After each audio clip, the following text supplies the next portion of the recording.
22-run win.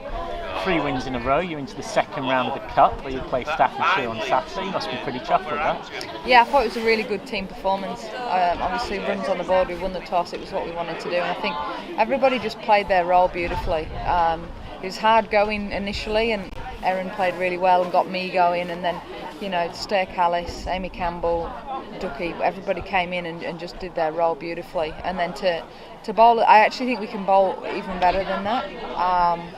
But I think, to get another really convincing win was awesome.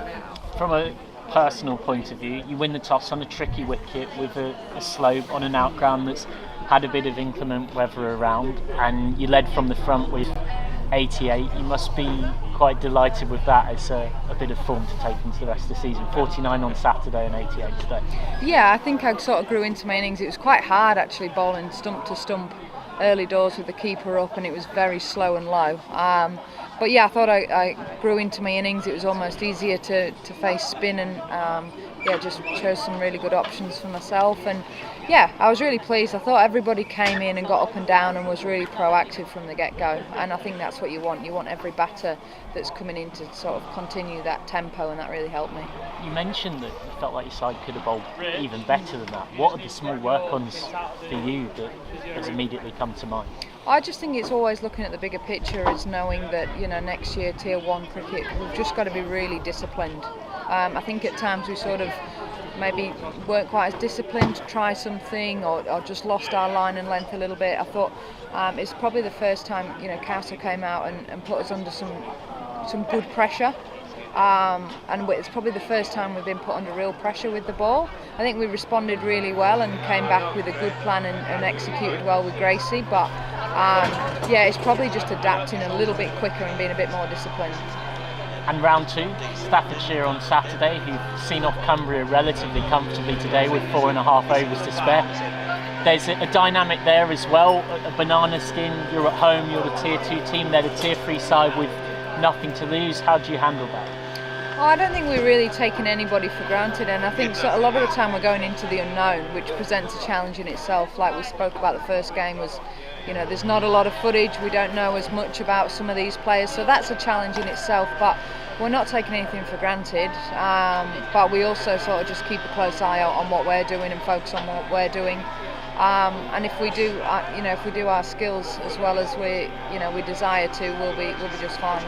And there is that tantalising prospect, because of the way the draw's already opened out, a crack at Essex at home, a Tier 1 side in round 3. Is that something that internally has been spoken about as an opportunity round the corner now, 1 win away? Yeah, I think so, but we've got a game that we've got to play really well in before that. No doubt that's a great measure to see where we're at, is to actually go against Tier 1 sides, but we've got to play really well against Staffordshire first. So it's about not getting too far ahead, keep doing what we're doing, but we're playing some really good cricket at the minute, so hopefully that can continue. And finally, a word on Amy Campbell. 206 runs we make it, unbeaten across 2 innings on Saturday and Monday, came out and crashed 41 off 18 today. How much of a joy is it just watching her bat at the moment? Yeah, I'm really pleased for her. She was one that when we were sort of building this team, obviously I've known her since I was about 14, 15 years old, so I know what she's capable of, but I think just piecing it together now and learning how to, I guess, the art of batting, and I think the most pleasing thing is the not out piece. I think it's hard to do actually, and it doesn't happen very often, but I think we're sort of seeing the best of her now, and I think she looks like she's growing in confidence every game. And any message to Yorkshire supporters thinking of coming down for the game on round 3 on Saturday at Weetwood, just on the outskirts of Leeds, for that match against Cumbria? Staffordshire, sorry. There's been an awesome crowd here at Harrogate today, actually, especially with the rain around a little bit beforehand. So we've had a great crowd. We'd love to see even more at Weetwood on Saturday, and we'll hope to put on a really good show for them. Brilliant. Thanks so much. Congratulations, Lauren, and good luck in round 3. Thanks.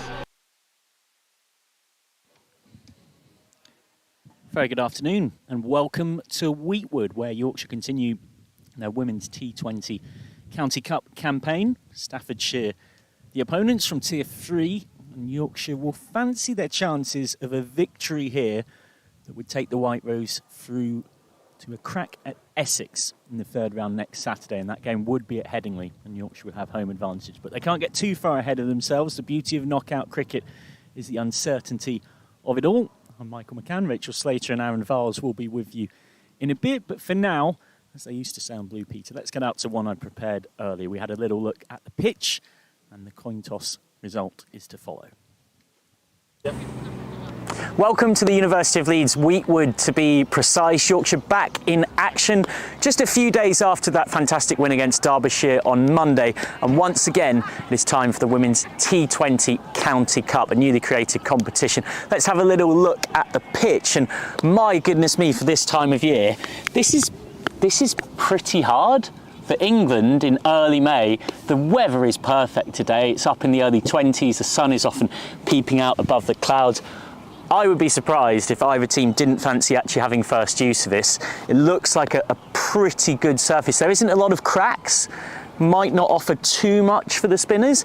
And as we come down, we see there is a little bit of green. You would expect that on an outground wicket, but this on the whole, for a pitch in England in early May, as we come up the other end as well, looks about as good as you could want as a batter, given the conditions at this time of year. So I would predict we might get something of a high-scoring T20 game here. And right up the other end as well, you don't see too much that a batter would necessarily fear. So we'll head over to the toss and we'll see what both the captains think. Yep. Welcome to Weetwood, where the so-called FA Cup of women's cricket continues. Round 2, with Yorkshire knowing that there is the prospect of a crack at Essex in round 3, but only if they can get past Staffordshire, who had a good win in round 1 and will come into this game with absolutely nothing to fear, captained by Lucy Shenton. The umpires are here. Lauren Winfield-Hill is here with the coin. Let's give it a spin. Tails is the call. Oh, it's my lucky coin after So Lauren Winfield-Hill, you missed that off air. Said it was her lucky coin. It is your lucky coin. It's worth you. What are you going to do? Yeah, we're going to have a bat first. Why? I think it just looks a good surface. It's a little bit used, so potentially getting out there first, getting some runs on the board, and it might offer a little bit of turning in variable bounce in the second innings. And you made one change to the side that were victorious against Derbyshire on Monday. Rear Thackrell out, Amelia Love in, so a spinner out, a pace bowler in. What's the thinking? I think it just gives us a really good option in the power play. I think, just extending that spin and seam throughout, I really like the differentiation in pace at both ends. So it probably just allows us to do that for a little bit longer, potentially give, somebody like Beth Langston the opportunity to get her feature in throughout the 20 overs. So yeah, it'll be nice to see Lovey have another crack in a different format. She's a really exciting young prospect for us. And what do you make of Staffordshire, of the competition, of the fact that you come into this game with that extra pressure of being favourites and the potential chance to have a go at Essex in round 3?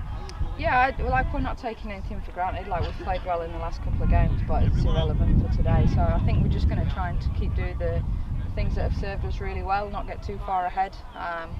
Staffordshire have played some good cricket and we know that. So yeah, just focusing on what we can do really well. Thanks very much, Lauren. So the news from the toss is that Yorkshire's lucky coin has worked a treat. They've won it and chosen to bat.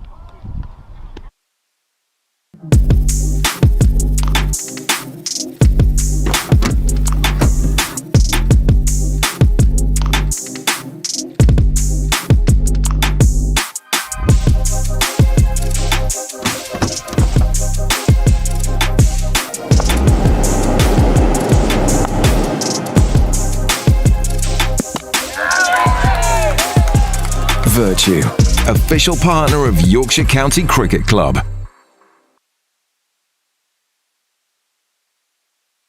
So that's the news from the toss. Yorkshire have won it and chosen to have a bat.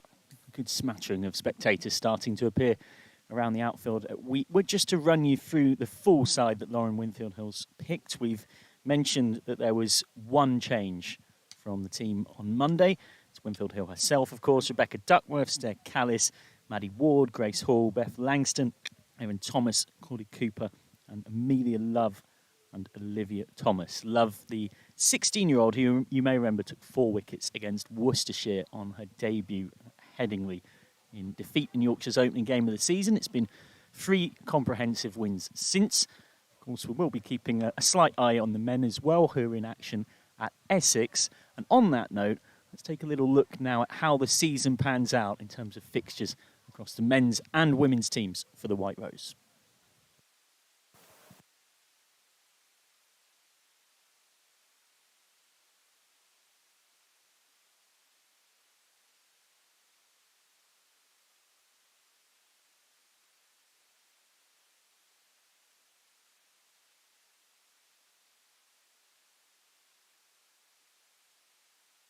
The men start with half their Rothesay County Championship season, led by Johnny Bairstow across 7 games in April and May. The women begin with 4 Metrobank One Day Cup League 2 matches and start their Vitality T20 Women's County Cup campaign in May with Derbyshire away in round 1, seeking a run to finals day on the 26th of May. Both sides start their Vitality Blast campaigns at Headingley, David Milan's team on Friday the 30th of May against Northamptonshire, then Lauren Winfield Hill's side 2 days later against Derbyshire in League 2. The men have a block of 8 fixtures until mid-June. The women have 8 fixtures, aiming to reach finals day on the 26th of July. Red Bull returns for the men in late June with 2 games, followed by 6 more Vitality Blast matches in July, including the Roses match with Lancashire away on the 11th, before back-to-back Red Bull games at Scarborough. August sees both men and women in Metrobank One Day Cup action, Lauren Winfield Hill's side chasing a Division 2 semi-final spot with 5 more games, the men playing 8 matches, including hosting Lancashire at York on Tuesday the 12th of August. The men will hope to then have quarter-finals in both white ball competitions, with both finals upcoming in September, a month which also brings the Rothesay County Championship run-in. 3 games, ending with Durham at home on Wednesday the 24th of September. Meanwhile, the women will love to finish their season with a flourish in the Women's Metrobank League 2 final on 14th of September at Worcester.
So we're moments away from the first ball here at Weetwood. Staffordshire have got absolutely nothing to lose in this game, and that makes them a dangerous opponent for Yorkshire, particularly in the nature of a T20 knockout competition. Just taking a glance at their 11, led by Lucy Shenton, who was excellent in round 1 of the County Cup against Cumbria. You can't really argue with 2 for 12 off 3 overs. And it's Lexi Cantrell, Molly Diven, Matilda Garter, George Harrison, Hannah Hayes, Laura Kenyon, Lydia Perry, Alicia Tenacon, and Georgina Turner is on 12th duty. Will be interesting to see the threat that they pose. They're speaking to a few people on the circuit, one of the stronger teams in Tier 3. That's a persistent theme that comes up, and they actually polished off Cumbria pretty comprehensively. Winners by 7 wickets with 4.5 overs to spare in round 1 on Monday. If you're maybe just joining us in time for the first ball here at Weetwood, fantastic to have your company alongside me. Someone who, it's always fantastic to have her company, but I don't blame her for the fact that she would far rather have the company of her teammates out in the middle. But she has very kindly joined us once again, as she did on Monday for the batting innings. Very good sunny afternoon to Rachel Slater. Yeah, it's a lot nicer than it was on Monday. Yeah. Monday it was very much Yorkshire's high quality cricket that warmed everybody up, but today there is actually genuine sun and a genuine need for sun cream, which you can't really say very often in UK in early May. Getting ready for the first ball of the game from the pavilion end. It looks like it's going to be Laura Kenyon, who is taking a mark to get us off and underway. You were mentioning to me just while we were chatting pre-match, it's a hybrid pitch. Yeah, I believe so. So it's like half grass and then half like artificial. I think it's like Astro. Usually just get a bit more bounce and carry and just hold together a little bit longer. So should be a good pitch. Pleased to be batting first and hopefully put some runs on the board and get up towards 200 again.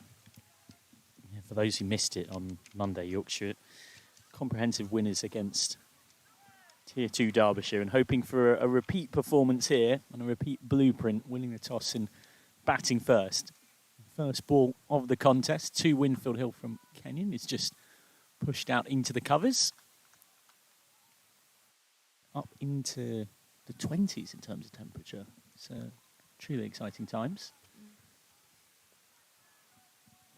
Field, obviously only 2 allowed out in the power play. Got a sort of deep wide third and a deep square leg and a 5-4. So Staffordshire captain Lucy Shenton somewhat hedging her bets.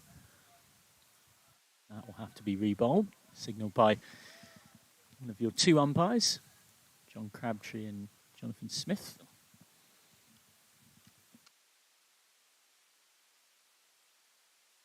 New balls do swing, but they don't swing for very long, so you've got to exploit it while you can. Something Rachel Slater alongside me knows all too much about. So a nice length, and it's just pushed away into the onside. Good running between Thomas and Winfield Hill to scamper through for a single. Yorkshire off the mark. Yeah, I'm not sure. Is it Newbury? It had been the wide. Newbury balls that you're using in this comp, or is it the Yeah, it Cockrow is. ones? Yeah, the Newbury ones do. Lauren's mentioned this. They swing for a lot longer. We've been using them in training all winter because it's what we've been using in Tier 2. But they swing for a lot longer and a bit more bouncy. Short, little too short. That is absolutely thumped away. It's just about a 4. It was not far off being a maximum. Wow. First ball that Erin Thomas has faced. And she's absolutely belted that. Yeah, well placed as well. It's been quite easy to pick out that square leg fielder, but just well placed. Yeah, she was, as the Aussies would say, absolutely filthy with herself on Monday. She looked $1 million for running ball 22 and then got out to a full toss. He responds by going fuller. It's a nice looking drive. That one just shaped out. Yeah, it's a lot nicer bowling with these. I think some of the batters have hated it over winter, especially indoor. It's so bouncy. You can hear this. You hear the relish in Rachel Slater's voices. But yeah, I mean, we've got to face the bowlers as well, so you've got to be careful. But it is nice as a bowler. That's it. A testing length. It's hit Thomas. It looks like it's got that kind of awkward place that the thigh pad doesn't quite cover. Sort of inner thigh kind of region. Yeah, they do probably hurt more as well when you get hit because they are a lot harder. And they're almost like when we've used them inside, they don't go soft, they just crack. So they stay hard for a lot longer. Well, a swipe and a miss from Thomas. Going across the line, trying to aim for not entirely dissimilar spot to where she hit the boundary. End of the first over. 6 without loss. Thomas has 4 of them. Winfield Hill has 1. Mentioned, of course, that this is a knockout competition. We should run you through events elsewhere. Cambridgeshire have won by 18 runs to move into the 3rd round, beating Northumberland in an all Tier 3 clash. Cambridgeshire had seen off Herefordshire in round 1. And Sussex Sharks look like they're set for defeat against Glamorgan in an all Tier 2 game. Sussex needs 67 to win off the last 3 overs with 4 wickets, which, my goodness me, if you do that, that's going to be one heck of a story, yeah. And then, of course, watching Yorkshire versus Staffordshire. Cheshire have been put into bat by Leicestershire. Cheshire, historically, always a very strong county when it comes to women's cricket. And Oxfordshire are in action against Hertfordshire. And then there's 3 games tomorrow. Devon versus Suffolk, Berkshire versus Kent, and Shropshire versus Northamptonshire. First over to come from the Oxley Hall then, the second of the contest. That's on the pads from Shenton and whipped away delightfully by Winfield Hill. Knew she'd pick the gap. There was a deep square leg just in front of the umpire, but all she's going to do is go and fetch it back. The Yorkshire captain has her first boundary. Yeah, it's just too straight. It doesn't really matter where your fielder is out there. I think the way that Loz is batting at the minute, she's going to put that away and find the gap. Well, the phrase "don't bowl there" comes to mind, but it's very harsh in the context of the fact that it's not easy when you're bowling to someone that's played more than 100 games for England and who is in absolutely fantastic nick. 88 on Monday, 49 last Saturday, both against Derbyshire. Better ball from Shenton, but that's just guided through the offside. Threaded through the gap from Winfield Hill. Back-to-back boundaries. That's a classy shot from a classy player. I think it's just overcompensated a little bit there. Better length, but just a little bit wide and no protection out there. Quick outfield, so if you hit the gap, it's going to race away.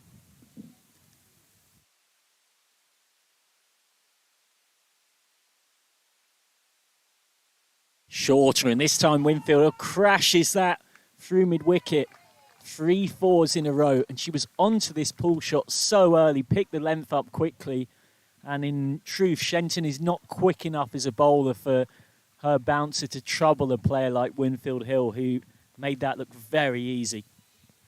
Yeah, I think on a good pitch like this as well, you can trust it early on and trust the bounce. You know it's going to sit up nicely. Winfield Hill's ticking here. And Yorkshire will get an addition to the score, but not her personal one. That's a wide, and you wouldn't blame Shenton for being a little nervous here as Staffordshire captain with the ball in her hand, and in a captain-on-captain duel is finding it tough.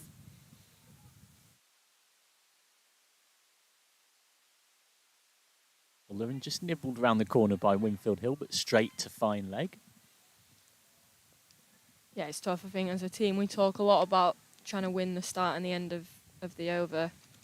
Like boundaries, first and last ball of the over really can kill the game as a batting side, and the same thing in the reverse as a bowling side. So I think Loz has done that really well here. Well, that's an excellent Yorker. That's a great response from Shenton. It's very difficult as a bowler when an over feels like it's not going right to drag things back, and that ball has helped to do that. And Winfield Hill had to be alert to keep it out.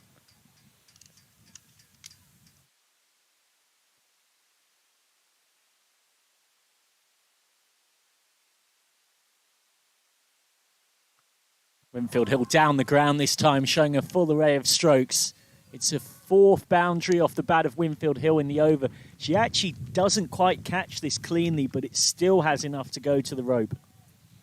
Yeah, I think again that's just a good start to the over and give yourself a licence to absorb a little bit of pressure if there's a few dots in the middle, and then go again and again won the last ball of that over, so puts the pressure back on them. 23 without loss after 2. And Winfield Hill has 17 of them from just 18 deliveries faced. You know all too well about what it's like bowling to her in the net. So over the years, yeah, it's difficult. I think hits the ball so cleanly as well, and picks up a good length really nicely, especially in the power play when you've only got 2 out. It is tough. It over starts, and Thomas has mistimed this, and Thomas is gone. Staffordshire have a breakthrough. Thomas is out for 4. She was trying to somewhat replicate that pull shot that we saw from the very first ball that she faced, but she was on it early, she sliced it, and Kenvin has got the breakthrough. Yeah, it's probably a little bit full to try and take over square leg again there. And again, just a little bit of extra bounce, and just top edged it. I think especially sometimes when a bit of pace is taken off, it does just almost get a bit tennis ball-y and sit up, and again, like we said, it's a little bit more bouncy today than pitches that we've played on the last few weeks, so just top edge and a pretty comfortable catch in the end, to be fair. So out comes Rebecca Duckworth to join Winfield Hill. Duckworth so far this season with a best of 27 that came on Monday. She was heavily in the runs in pre-season. Hasn't necessarily yet transformed that into the campaign itself with a big score of significance. How she'd love to do that here. Yeah, she's looked good, to be fair, when she's batted, and I think a few times she's been in and we've been off to a flyer, so it's almost a little bit of pressure to kind of continue that and coming in when we're 80 for 1 or whatever, so it'd be nice for her to get a bit of time at the crease here. Duckworth's first ball. It's a nice looking drive, but straight to cover, stopped by Perry.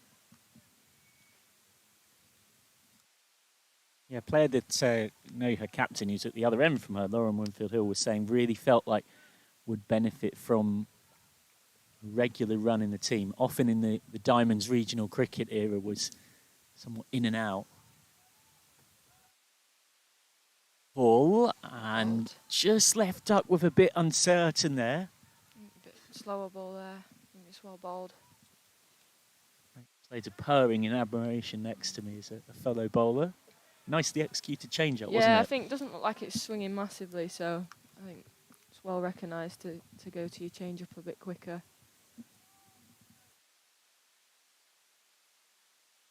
It's down leg, and he's managed to escape through the keeper Gator. So they'll run 2. Yorkshire will pick up 3 in total, all to that extras column. But yeah, no, I think with Ducky, it's a tough position to be in when kind of every game that you play, you have to score runs, and even if you do score runs, you're still probably out the team when someone comes back, so it'll definitely benefit her to play regular cricket. Duckworth this time just guiding out into the covers. Still yet to get off the mark from her first 3 balls faced. Anna signed a 2-year maiden professional contract with Yorkshire, so again was one of those players who was slightly betwixt and between in that era where domestic cricket was steadily being professionalised, and opportunity to be full-time committed to it makes such a difference. It's just gone up into the midriff of Duckworth. They'll run. Definitely won't be a run off the bat. Umpire's just taking a second to confirm before Crabtree signals that it's a leg bye. Yeah, I think it's a good line to bowl, especially with the offside up, just not giving any width. Quick outfield, good pitch. Anything wide is going to be punished in the power play, so you'd almost have to be that middle and leg stump line and really just cramp the batters up.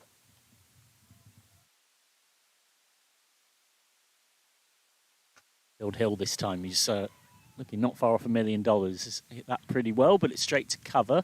So end of a really good over from Kenvin, who has 1 for 9 from 2, 27 for 1 off 3.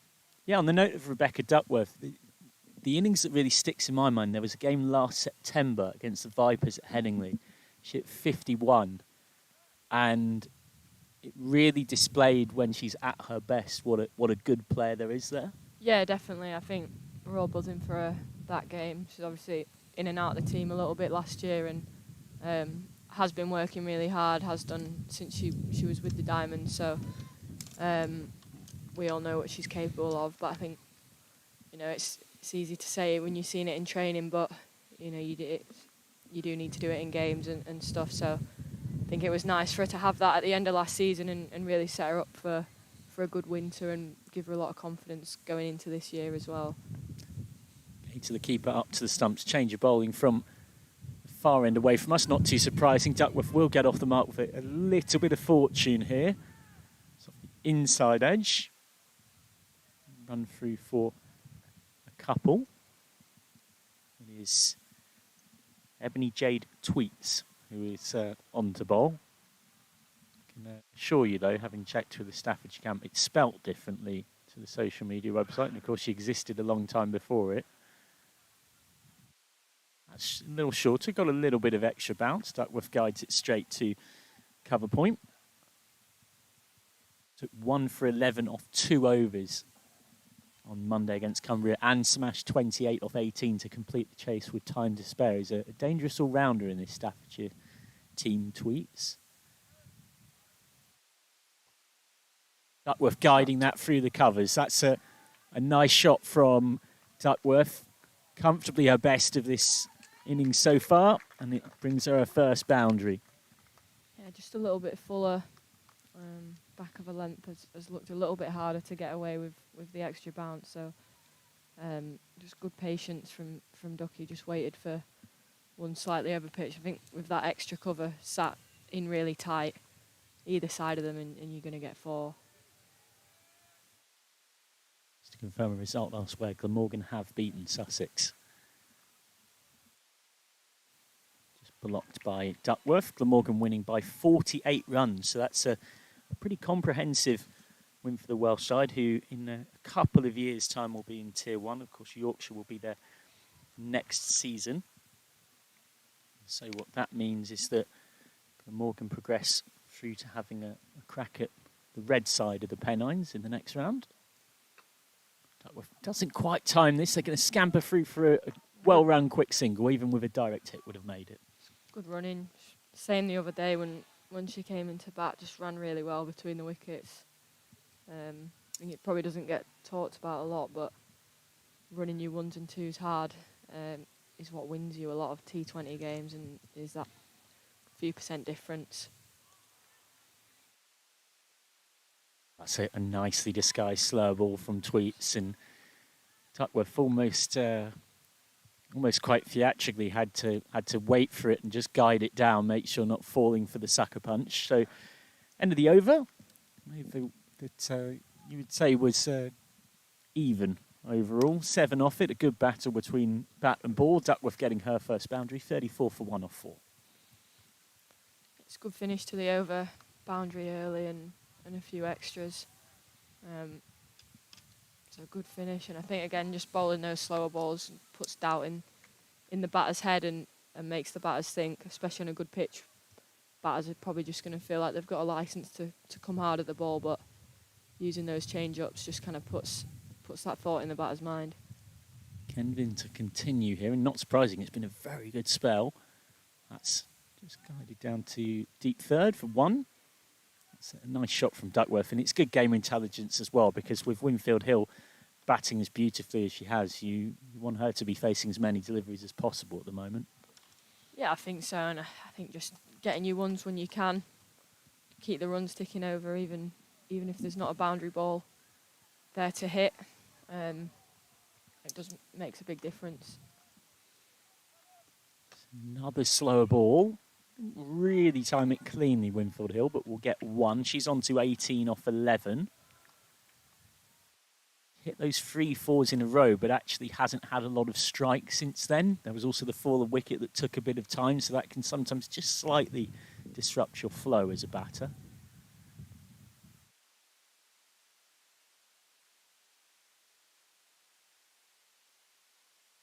It's length, well played. Good cricket all round. Duckworth just respecting the good ball, still settling into her work. She's 8 off 12. Yeah, I think again, proactive start from Ducky. It's a pitch that you can catch up on. It's a good pitch, quick outfield. So I think at this point in her innings, just play sensible, keep doing what she's doing. Full. Duckworth trying to turn it off her pads. Winfield Hill calls her through, and it's a good call from the Yorkshire captain. This camber through for will be a leg by. Certainly get a tough test from Staffordshire today. It's a side who've had a very good start to the season. Beat Hertfordshire by 48 runs in game 1. Beat Wiltshire by 9 wickets. Game 2, those both in Metrobank One Day Cup League 3. And beat Cumbria by 7 wickets in the newly created T20 County Cup on Monday. So unbeaten thus far. It's not quite timed and just out of reach of mid-off coming around. It's Lucy Shenton, the captain, trying to take the catch, and she's magnificently flicked it back and kept it in play. That's a great bit of work and gets some deserving applause from even the Yorkshire supporters in front of her that can appreciate some very good cricket. 20 for 1, 3 more to the score. Yeah, they're always a good side at age group cricket. Played them a lot growing up in county age groups, and they're always up competing with Yorkshire and Lancashire, so we've got a lot of good players. Just come off the pad of Duckworth. Good running again. And again, they get through for leg by. 41 for 1. Yeah, I think good running again. I think as a bowler, like, you'd rather bowl 5 dots and a 4 ball in and over than just constantly 1s and 2s. I think there's nothing more annoying than when you're bowling well and you're bowling your best ball, executing what you're trying to do and still going for 1 or 2 every ball. So that's why it's so important to run hard and keep the pressure on, because it is so frustrating as a bowler. 5 overs gone, 41 for 1. After a few more thoughts from Rachel Slater, she'll be joined by the brilliant Aaron Vars.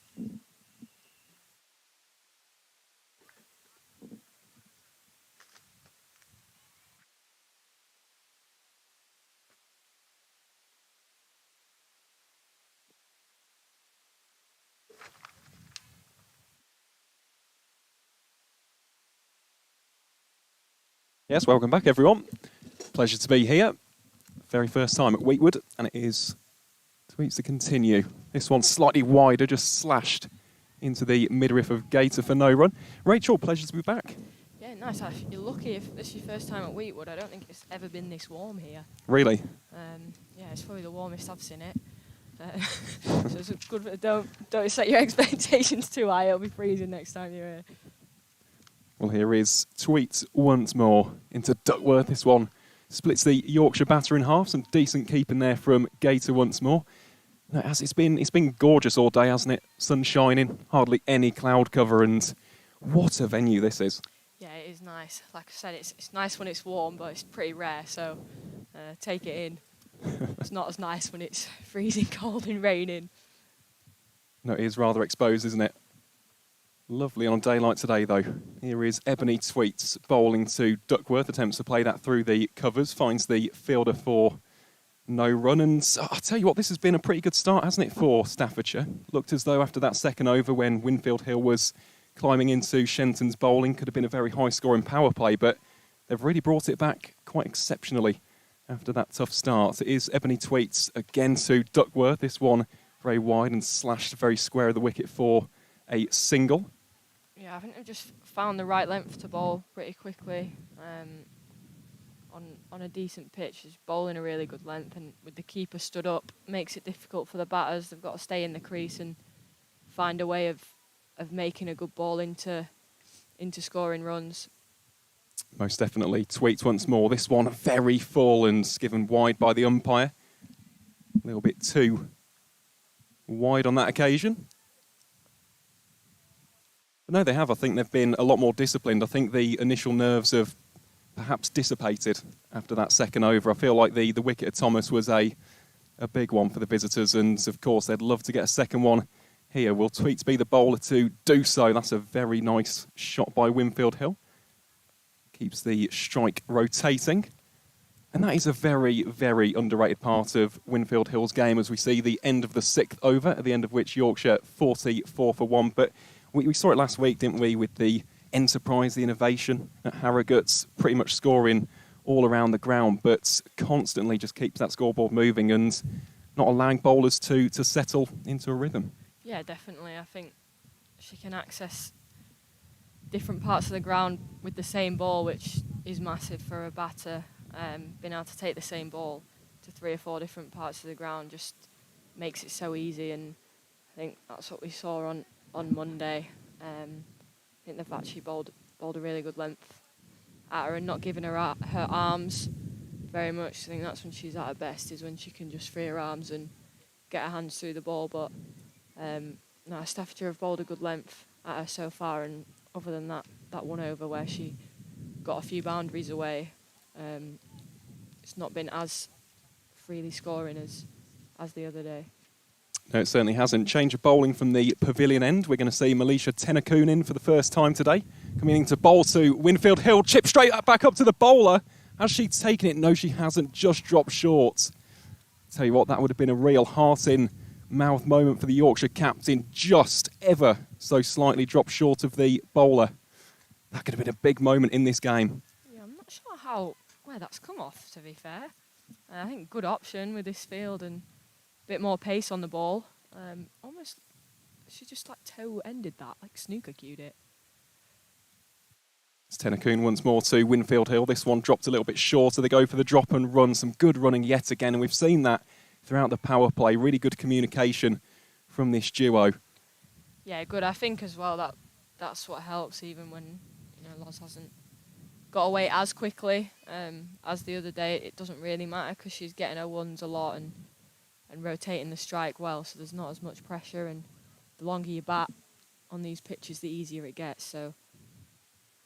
Here's Tennacoon once more, this time to Duckworth, swiveled around the corner. That is dismissive from Rebecca Duckworth. Goes for 4 valuable runs for the White Rose, and just wasn't the right line there from the young Staffordshire bowler. Of course, doesn't just play for Staffordshire, has been playing for Warwickshire in the pre-season games as well. Played against the Blaze at Edgbaston before the start of the one-day cup, and actually is one of a number of players on the Bears Academy /EPP. So, plenty of young talent on display for the visitors here in Yorkshire today. It's Tennacoon once more to Duckworth. Comes in and bowls this one. Slightly better length than the Yorkshire batters. Scamper through for a quick single. There is that strike rotation yet again, not allowing the bowlers to really settle and put them under much pressure. But in terms of Rebecca Duckworth as a batter, Rachel, what makes her difficult to bowl to? I think, again, just strikes the ball really well, runs hard between the wickets, so you don't really get her dotted up too much. Never really. Tennacoon this time to Winfield Hill. That one splayed through the covers. Will race away on this lightning quick outfield in towards the spectators there on the fold-up chairs. Another 4 runs for Yorkshire. Puts them on to a score of 54 for 1. That's a really good shot, that, from Winfield Hill. Yeah, just give herself a little bit of room. Stepped outside leg stump. I think, again, like a bit more pace on the ball. You can trust the bounce a little bit more. It's good batting. Certainly is. Really aggressive, proactive batting this. And again, there's the enterprise and innovation from Winfield Hill. This one will race away for 4 more. Tickles against the boundary rope. Moves Yorkshire on to 58 for 1. And all of a sudden, you can just see Winfield Hill getting through the gears. You can see the confidence. You can see the rhythm in these shots. And at the end of the 7th over, it is the home side on a score of 58 for 1. 31 of those coming off the bats of the captain. Yeah, it's actually pretty well bowled as well. Just taking the pace off it outside off stump. So Loz has done well to get it there. It's probably just a little bit full, but it's not badly bowled. But again, that's just bowling at a batter with so much experience and in really good form. It is difficult, but I don't think that's badly bowled at all. If anything, just slightly full.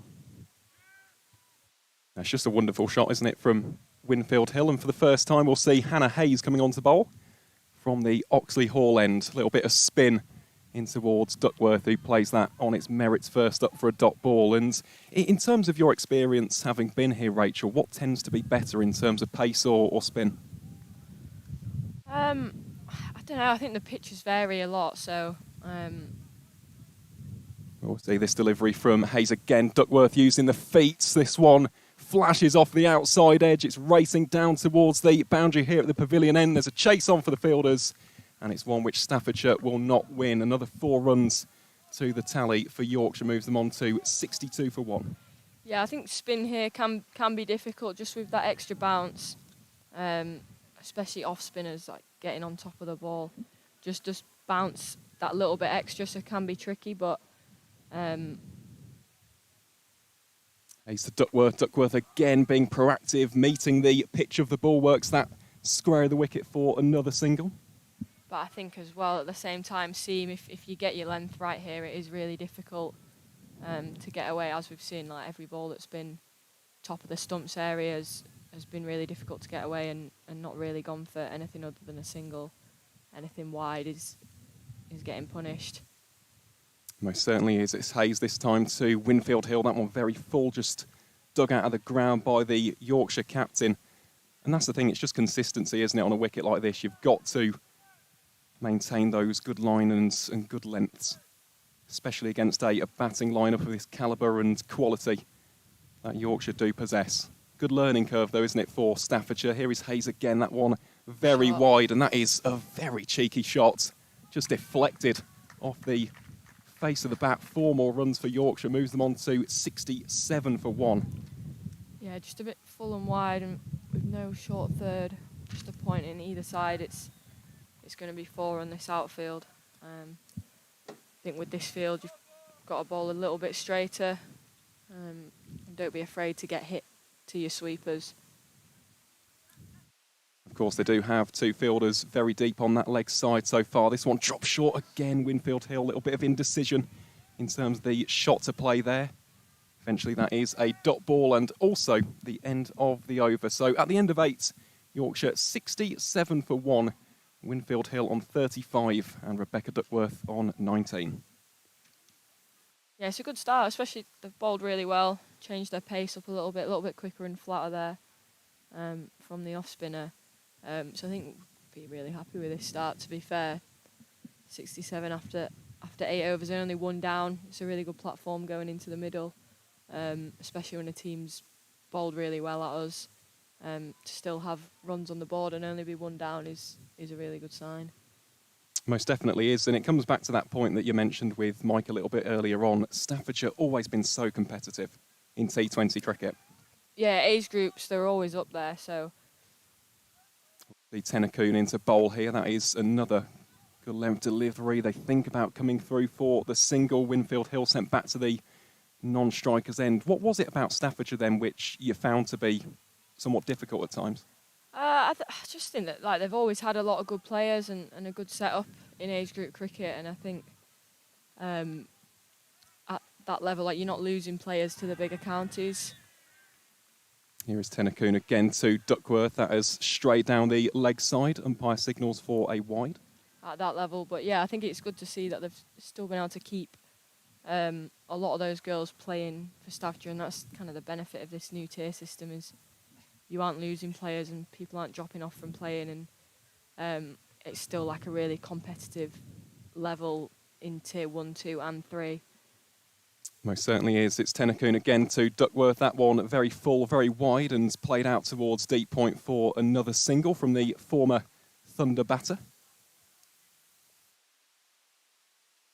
No, I definitely agree. In terms of the core that Staffordshire have had, I mean, you just look at a number of these players. They've been at the county since under 11, under 12 level, and they've definitely maintained that core nucleus over the course of the years. Yeah, I think it benefits the whole game as well. If you're not losing players after under 17s just because there's nowhere for them to play, you can have these competitions where everyone's getting regular cricket. 100%. Tennacoon, that is very cheeky again, fielded rather expertly at fine leg for just a single. Yeah, the pyramid is so important, isn't it? Talent retention in this new setup. Yeah, I think we've seen it, especially the last few years, all the teams have been either girls who are kind of 17 to 21, or then you've got that older group who are kind of 28 and older, and there's not a lot in the middle. Tennacoon again to Duckworth, rocks onto the back foot, plays that very adeptly out towards deep point. They think about coming back for a second. They'll have to scamper through. Good running that from Rebecca Duckworth and Lauren Winfield Hill. Yeah, and it's like in the past, you have just had that drop off of if people leave academy cricket and age group cricket and aren't quite ready to play first team, there's nowhere for them to play, so they just don't end up playing, and then you've kind of had that gap of a certain age where there's not as many players, so it's good now. That one short from Tennacoon. Umpire thinks about giving the wide, does so in the end. To have that and have the depth all the way through all 3 tiers is so good, and it is just going to benefit everybody. You don't have to drop off from playing cricket full stop if you're not in the first team of the top 8 teams in the country. Here is Tennacoon to Duckworth. This one very full, met on the full, and that is some wonderful fielding from Ebony Tweets, the number 19 for Staffs. Cuts it down to a dot ball.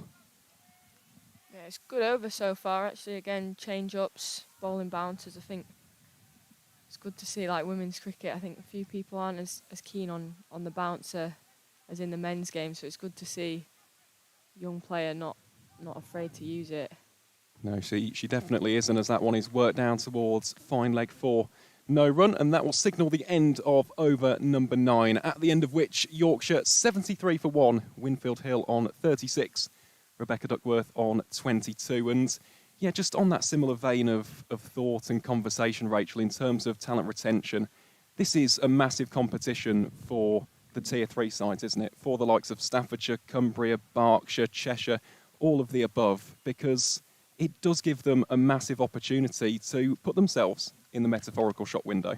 Yeah, definitely, because I think the tiers aren't necessarily structured so that the worst sides are in Tier 3. It's structured how it is, so... Well, here is Winfield Hill. That is a blistering shot. Smashes into the stumps. They'll scamper through for just the 1 run, so another single to add to the tally. Yes, I don't think you can assume that Tier 2 sides are going to beat Tier 3 sides and whatever. I think a lot of Tier 3 sides are capable of beating teams all the way up, and same with Tier 2 sides. So everyone's kind of in it, and you have to be playing your best cricket the whole way through. You most definitely do. Here is Duckworth, meets the pitch of that delivery. There's a misfield from the Staffordshire captain, Shenton. Thankfully for the visitors, still only the 1 run taken. But again, it's just like regular cricket as well. Like in the past, a lot of the minor counties, you barely play through the summer, so... Oh, that is a shot and a half from Lauren Winfield Hill. Dances down the track, dispatches it over the covers. And that is an impeccable strike from the Yorkshire captain.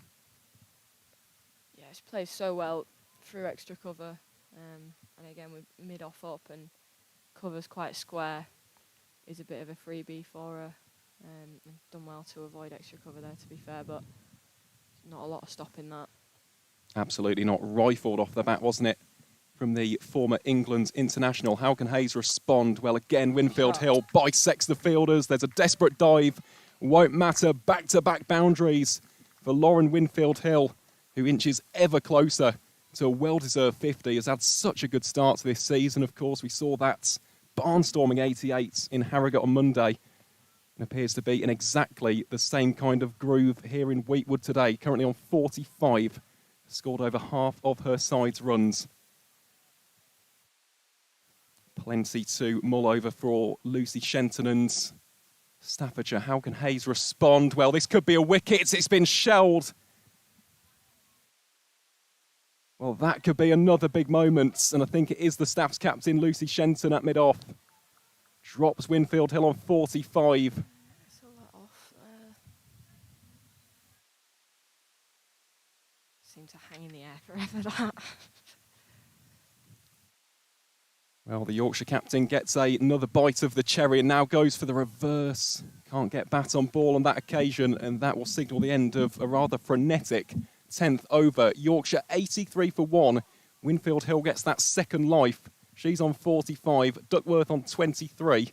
And at this stage, Rachel, I know we're only halfway through the innings, but of the 2 sides, I think that Yorkshire would be the happier of the 2. Yeah, I think definitely. I think, again, 1 wicket down, it's a really good platform and gives the batters a lot of freedom going into that second half of the innings. And everybody's, like raring to go. Everyone wants to bat. It is quite a team of greedy batters. Like everybody wants to be out there scoring runs, which is a really good thing. So I think being 1 down, talk a lot about having set batters in at the end, really gives you a good platform to take on the last 4 or 5 overs. So I think we'll be really happy with this, and especially given how well they've bowled, and they have bowled a really good length at us at times. So to still be 80 for 1 after the first half, we'll be really happy with that. Most certainly will. And just looking at the batting still to come, Stair Callis, one of the most informed players in England and Wales at the minute. Amy Campbell and Maddie Ward as well. So change of bowling here from the pavilion end. It's Georgie Harrison for the first time today. Starts off with a wide first up, and I was just looking at her performance in the Metro Bank One Day Cup. Staffs beat Wiltshire by 9 wickets, and she got the final 2 wickets, ended with figures of 2 for none from 0.4 overs, the kind of figures that you absolutely dream of as a bowler, and that is a shot that you dream of as well. Beautifully timed, excellently placed, 4 more runs for Yorkshire County Cricket Club, this time off the bat of Rebecca Duckworth. Yorkshire 88 for 1. Yeah, again, just slightly over-pitched. And she found the gap nicely, but quick outfield, it's going to race away. And as a result, we've actually seen the change of field as Tennacoon comes back onto a slightly wide-ish long off.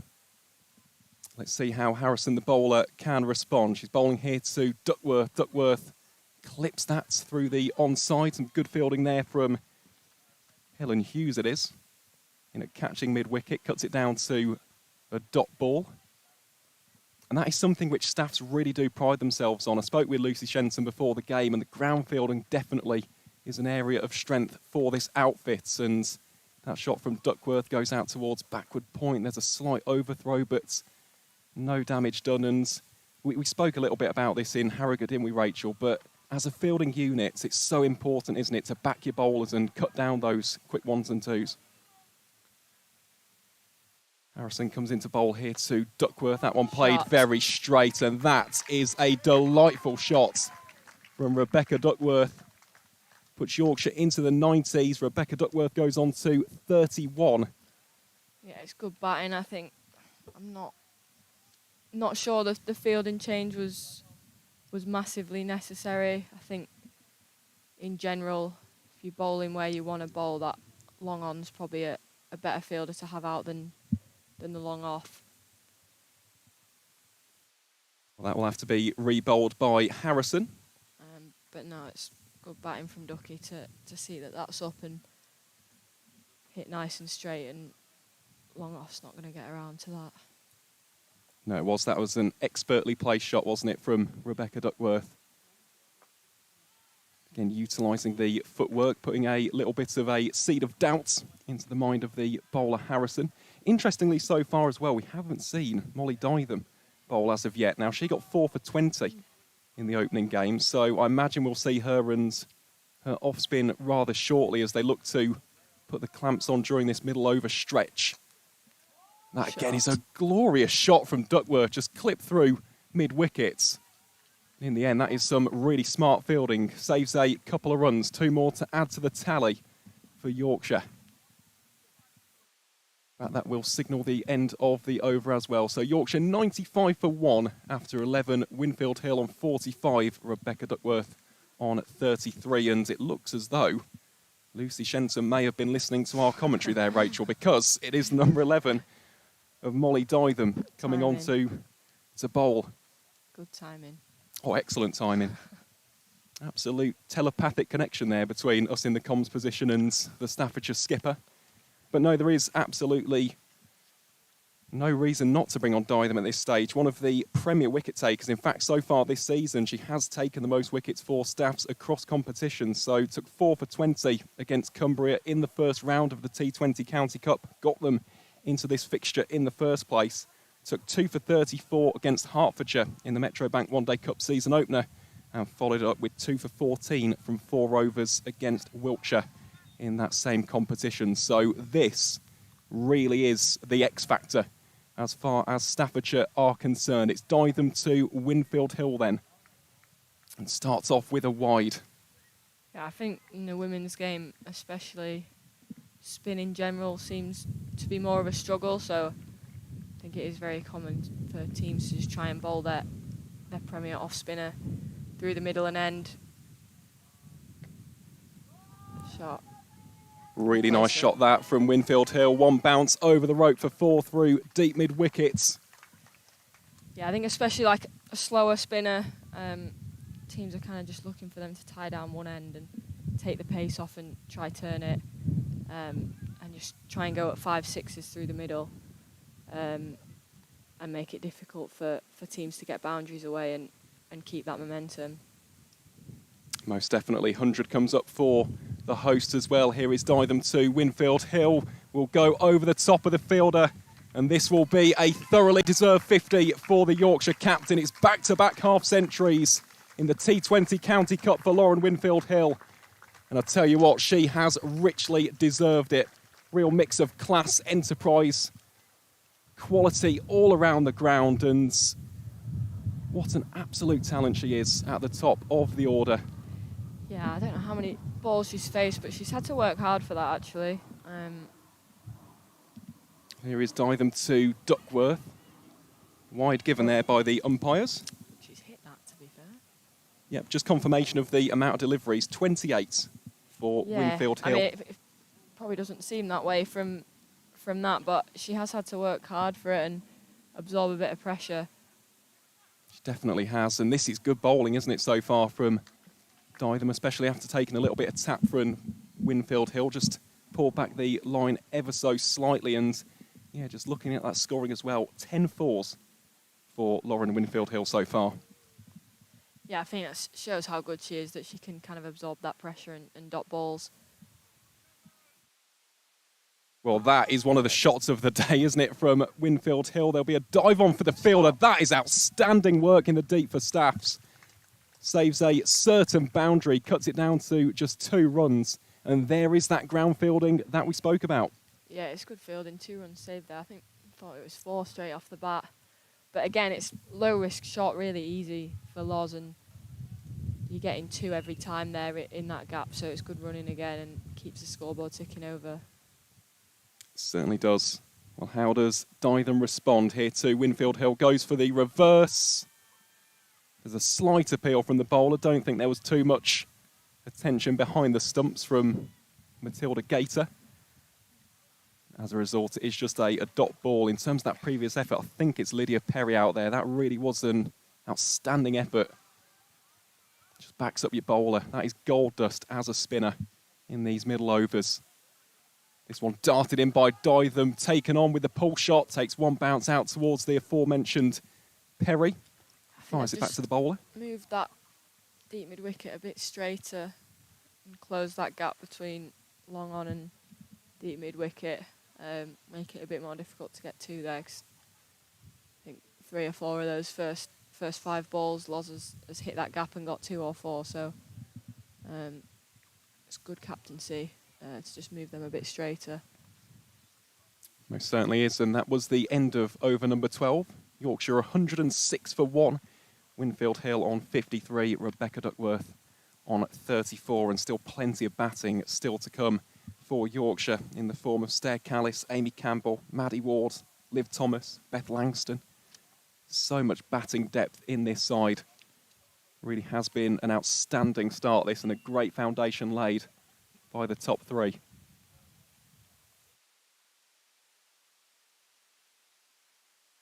So it will be Harrison to continue from the pavilion end, bowling here to Winfield Hill. Goes for the drop and run. There'll be a slight chance here for Tweets. Can't get the throw off in time, so easy single there for Yorkshire. Good running again.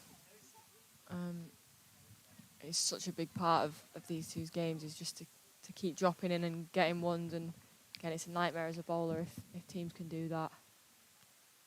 Here is Harrison again, very full and driven full-bloodedly by Rebecca Duckworth up towards Tennacoon for a single. It's funny you mentioned that, Rachel. I was just about to ask that exact same question. How frustrating is that as a bowler when you can't get any dot balls? Yeah, I hate it. I was just saying earlier, like, I would way rather bowl 5 dots and a 4 in an over than 6 ones or 2s. It's the most frustrating thing ever, because I think it shows that you're executing, you're bowling to your plan and bowling to your field if you're getting hit to your sweepers, but batters are still able to just get 1 off every ball. Well, that is a really nice shot, just scooped over the top of deep backward square leg all the way for 6. Real stunning crack of the bat, that.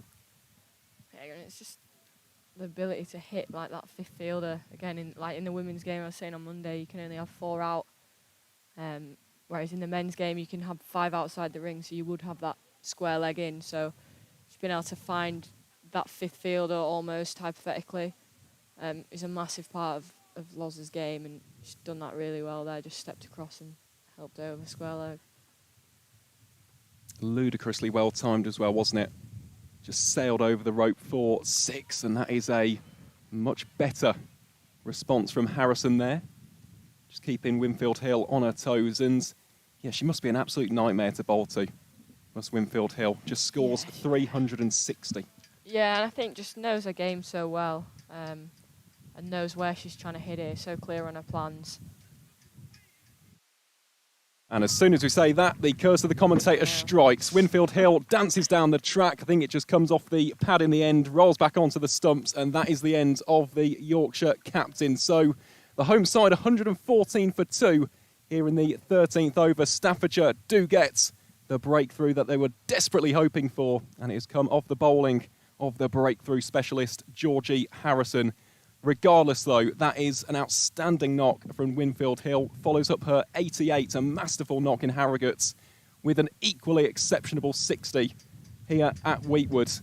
And as a result, coming now into the middle is the Dutch international, Stair Callis, who, again, Rachel, has been in top form so far this season.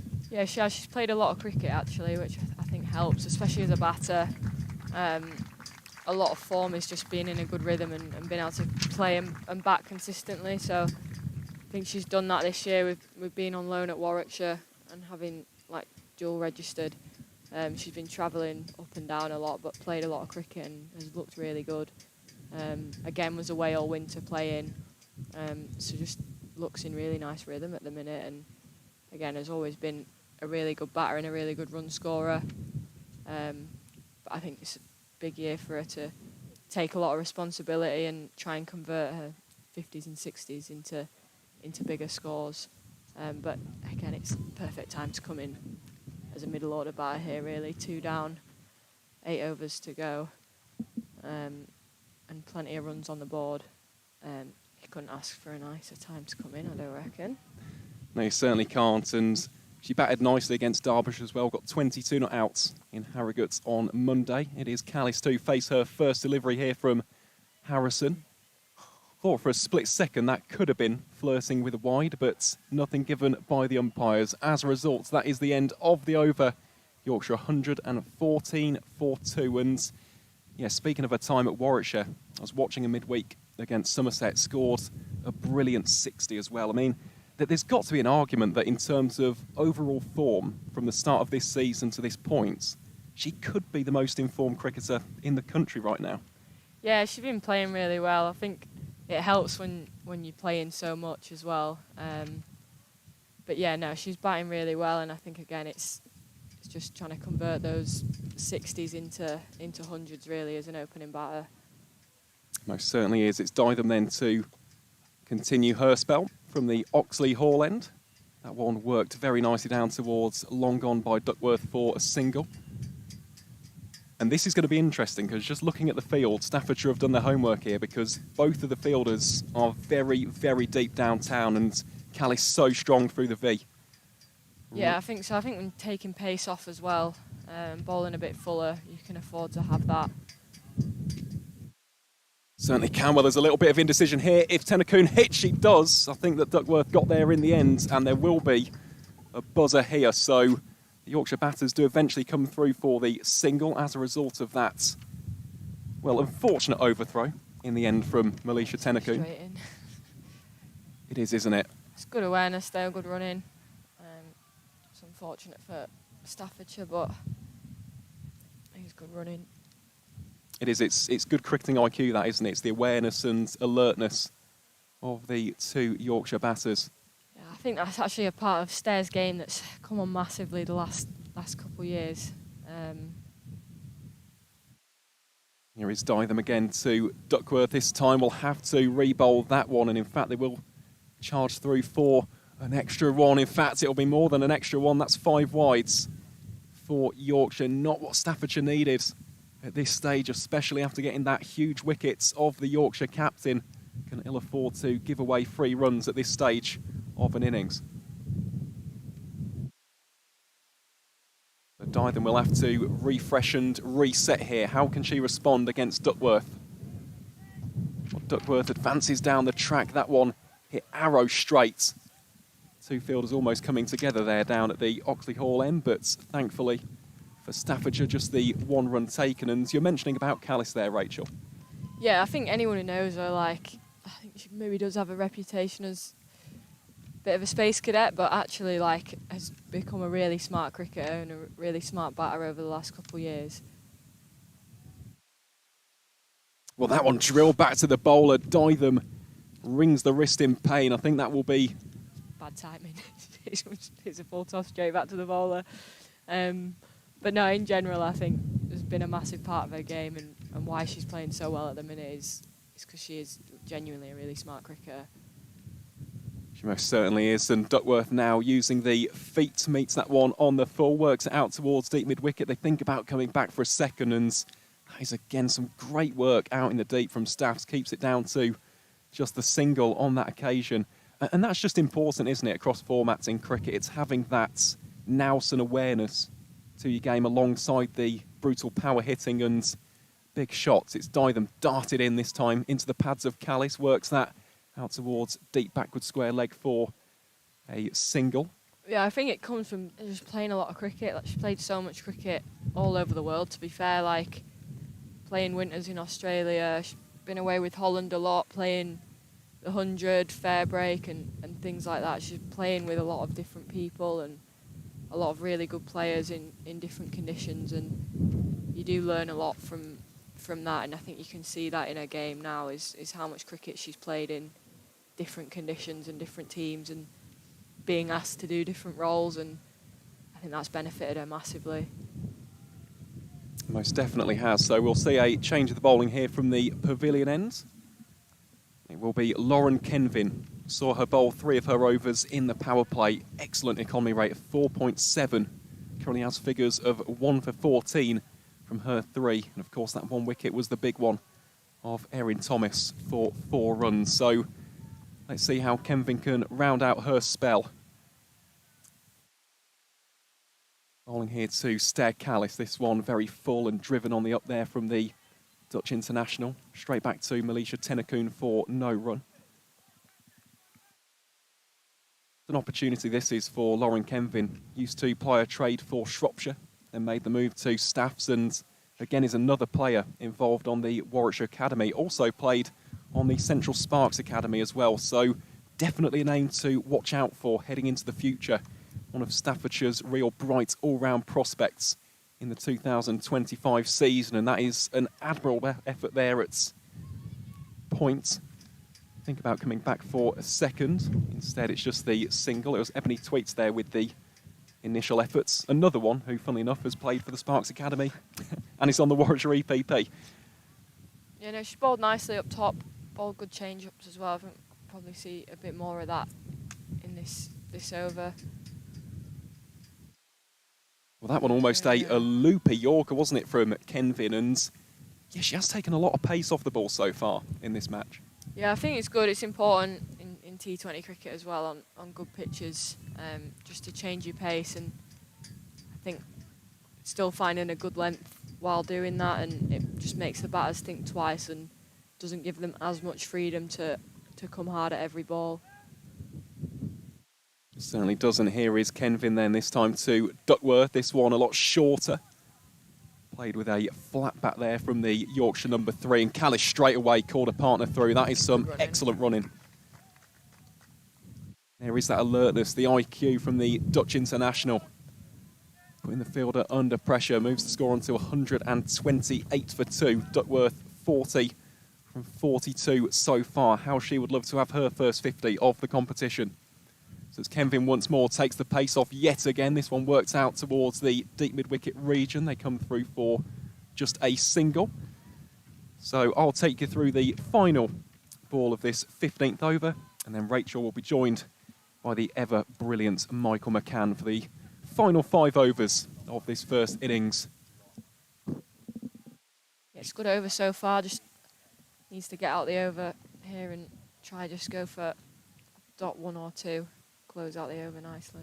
Well, let's see how Kenvin can deliver here. This one driven on the up, flashed out towards backward points, and that will round out an outstanding spell from the youngster. Finishes with figures of 1 for 18 from her 4 overs. Yorkshire 129 for 2, At the end of 15, I'll depart from the comms box, and very shortly you'll hear the dulcet tones of Michael McCann.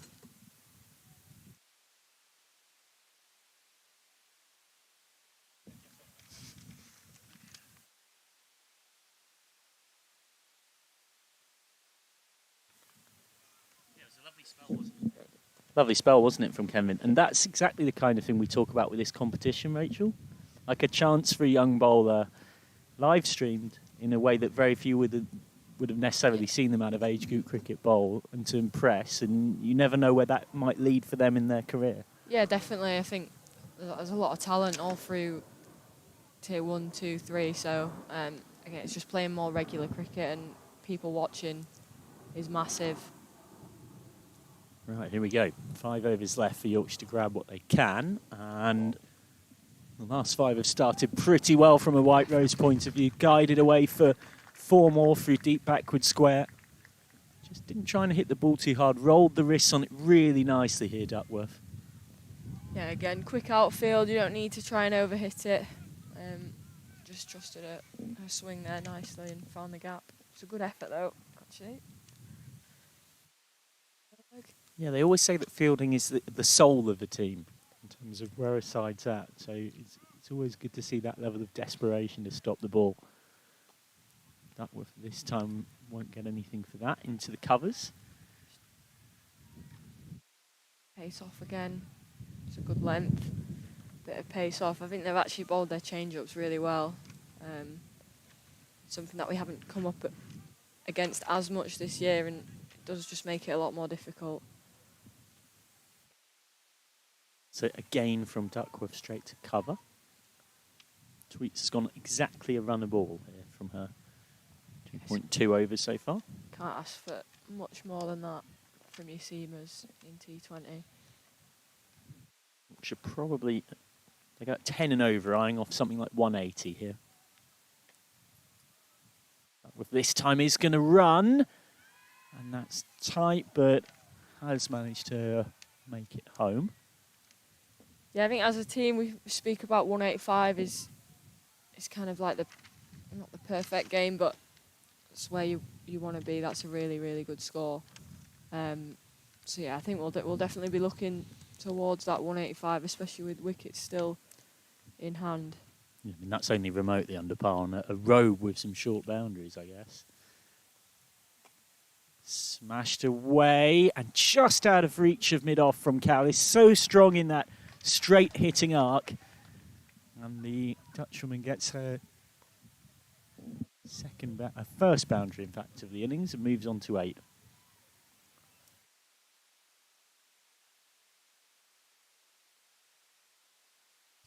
Far off mid-off.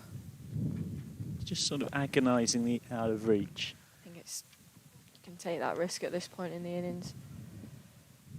Callis again. This time we'll get that out to deep cover. Callis, who I think is trying to set some kind of unofficial record for playing more cricket than anyone else ever in a season this summer. It is quite astonishing for those unfamiliar. 4 seasons left, 139 for 2. So she's on loan at Warwickshire, and the way the arrangement works, such as enabling her to play Tier 1 cricket there, is that she'll play for Warwickshire, and then when she's not playing for Warwickshire, she'll play for Yorkshire. And between the two, sort of is popping up on a dizzying number of scorecards. Was on pre-season tour with Yorkshire in Abu Dhabi, played a few pre-season games with Warwickshire, and then has been jumping between the two, and has been very consistently in form. Yeah, no, she's calling herself the workhorse. The workhorse, there we go. Yeah, I mean, I'm not too sure about that because she's only batting, but... Spoken like a true bowler. She's playing a lot of cricket, to be fair. 4 overs left for Yorkshire, and that is absolutely smashed through the covers, but straight out to deep cover from aforementioned Callis, who has 10. Yeah, it's good for her, though. I think you can train as much as you want, but you're only going to improve if you're playing games regularly. So she's happy doing it and happy doing the driving, so let her crack on. It benefits us. Nicely bowled by Tenakun. Yeah, she's going to be in action as well for the Dutch women's team across the summer. Very much a mainstay in there too. So by the end of it, I would imagine he's going to be not far off a half century of games. Oh, yeah, I don't think she'll be far off. Ball toss. Might just feel like she's missed out a little bit there. Duckworth gets 1. That's 47. Had it gone to the boundary, she would have had her first half century. Great to see plenty of people popping up in the YouTube live chat, discussing the action that we're watching and what Yorkshire might be aiming for from here. We mentioned that 180 kind of region. Tenan Kuhn, this is slightly smeared away on the leg side. It wasn't really timed by Callis, who it's always a sign that a batter hasn't quite done that she's immediately afterwards re-rehearsing quite how she wished she'd have played it. Yeah, I think just taking a bit of pace off again. Slower ball into the pitch. It's well bowled.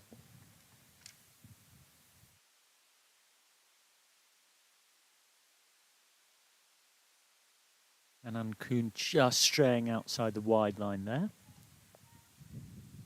Take a glance across elsewhere because plenty of the other games are well into their fixtures now. Glamorgan beat Sussex by 48 runs. Cambridge beat Northumberland by 18. Cheshire are in a bit of trouble. 76 for 6 off 16 against Leicestershire. Oxfordshire going somewhat well against Hertfordshire. All the way into the onside for 1. I say somewhat well because they are 122 for 6 in the 14th over. So the run rate is not far off 9, but they are in danger of getting bowled out and leaving quite a bit of resources unused at the end of the innings. An eventful game over there. 3 more matches to come tomorrow as well in this new competition. Steps across, misses. Wasn't taken cleanly by Gator, the keeper, and it's good running from Yorkshire to capitalise and get a bye. That's nice alertness from Duckworth, and it means Callis, that keeps the strike. End of the over, 145 for 2 with 3 left.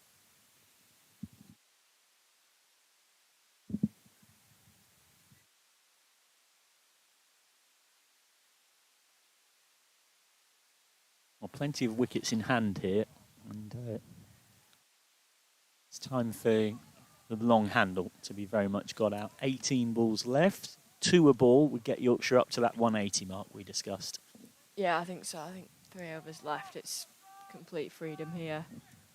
You don't mind a few extra wickets here if people are being proactive and being positive.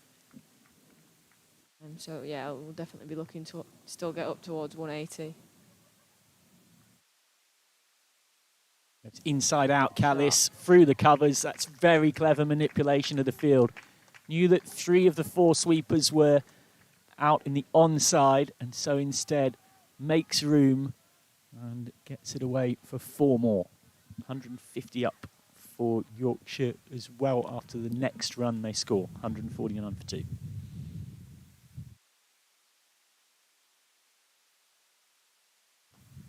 Well timed again by Callis. She's interested in 2 but won't get it. Brings Duckworth on to strike. 2 runs off the first 50 for Yorkshire. Of course, as we discussed on commentary earlier, hit one for the Diamonds in September of last year against the Vipers at Headingley. Duckworth with a leading edge gets really lucky right between the 2 fielders and will be slightly relieved to be at the non-strikers on 49. Couldn't have placed that better. Just a bit quicker. Looked like a bit of an arm ball there from the bowler. Ball by Dytham. Yeah, I think it's a good field actually. I think you see quite often, especially with spinners, just sending cover out and protecting that rather than a long off. Forcing the batter to do something different, and Callis is willing to do that here. Gets funky and will get 1 to the score, which is given as runs. I think just like really backing herself to bowl straight, to bowl a good line and not setting your field for a bad wide ball. So I think it's a good field, especially against these two who are going to try and hit straight. Duckworth now 1 off her 50.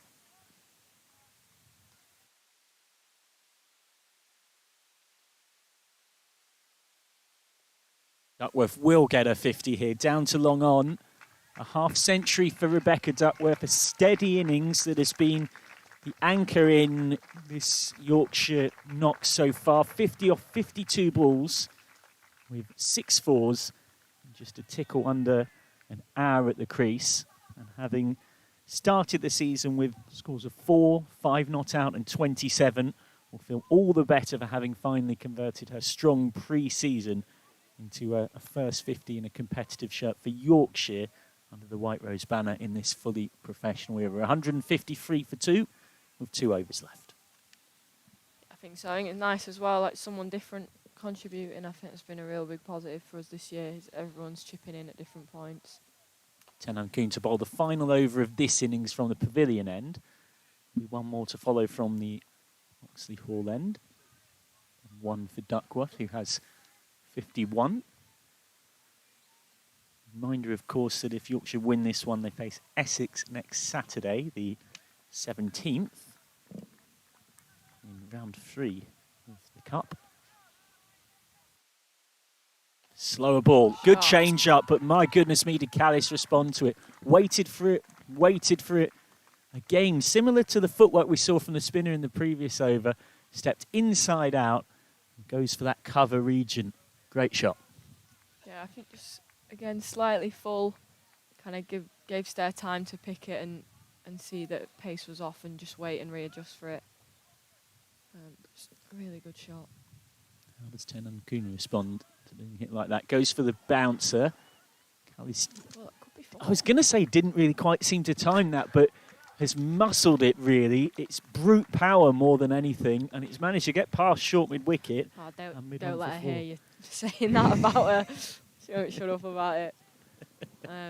No, she got a bit lucky there. All that work in the gym coming to... But no, it's just if you swing hard enough and find a gap on this pitch, no fielder out there. It's a great outfield as well. It's not really your traditional English early May outfield of slow and stodgy because of some rain. We've had such good weather, such a dry March and April. It's well bowled again. With difficult job to do here at the death, and that is a no ball. Well, it was initially signalled no ball, now it's signalled as wide overhead height. Yeah, you don't mind that.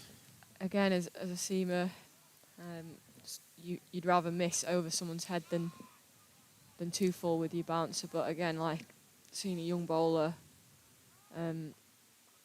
bowling these change-ups is exciting. This is turned away for 1.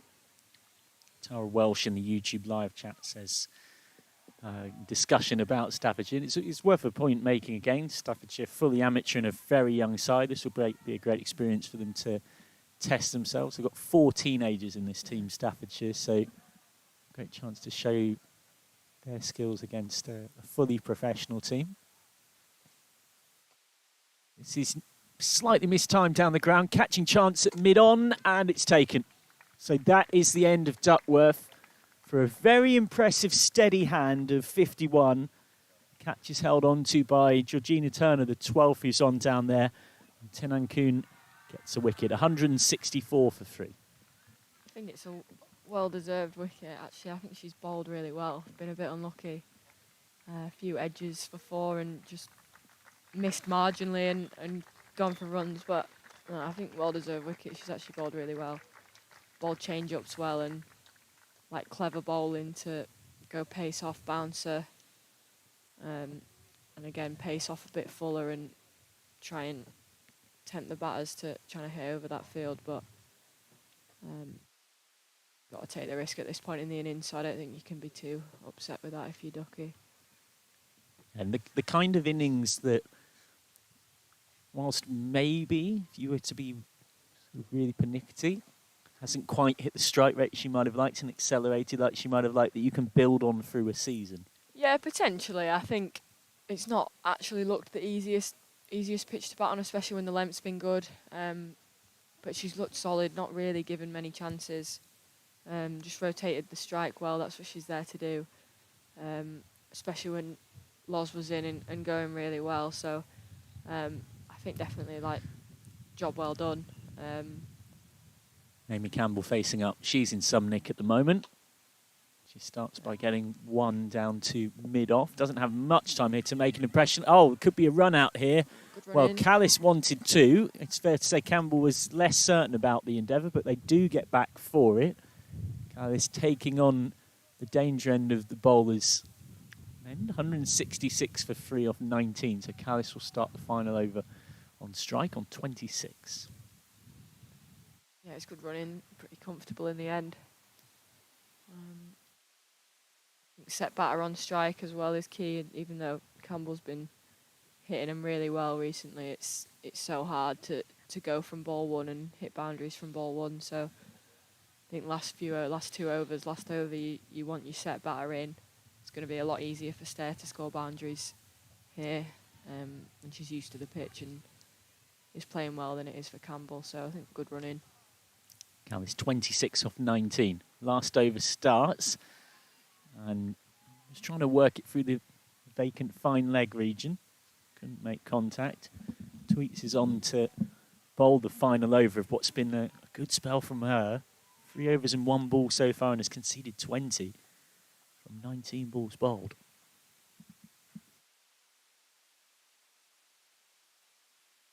Gets decent contact on that. It might well have been a catching chance, a low, tough chance there. Come through for a single.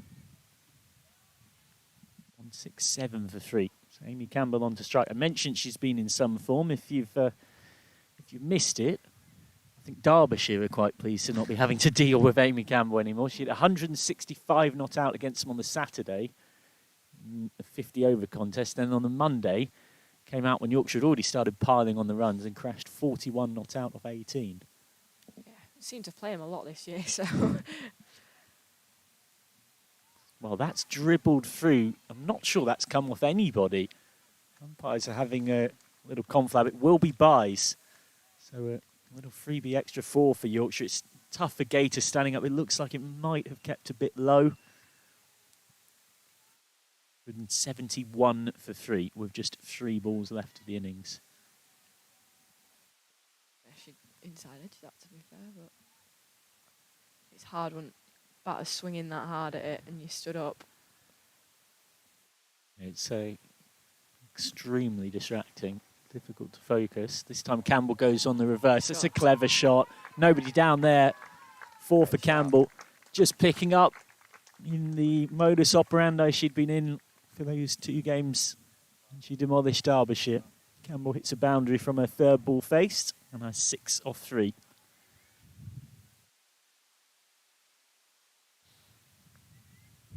Settling into a middle order role with Yorkshire. For a long time she was used as a sort of power play hitter in the regional cricket era at Sparks, and that can be very difficult up the top. Got to be so aggressive from ball 1. Campbell this time goes on the reverse. I think the phrase "hunting for a wide" comes to mind. There was a glance up at Amy Campbell towards umpire Crabtree. No wide given. Dot ball for Tweets.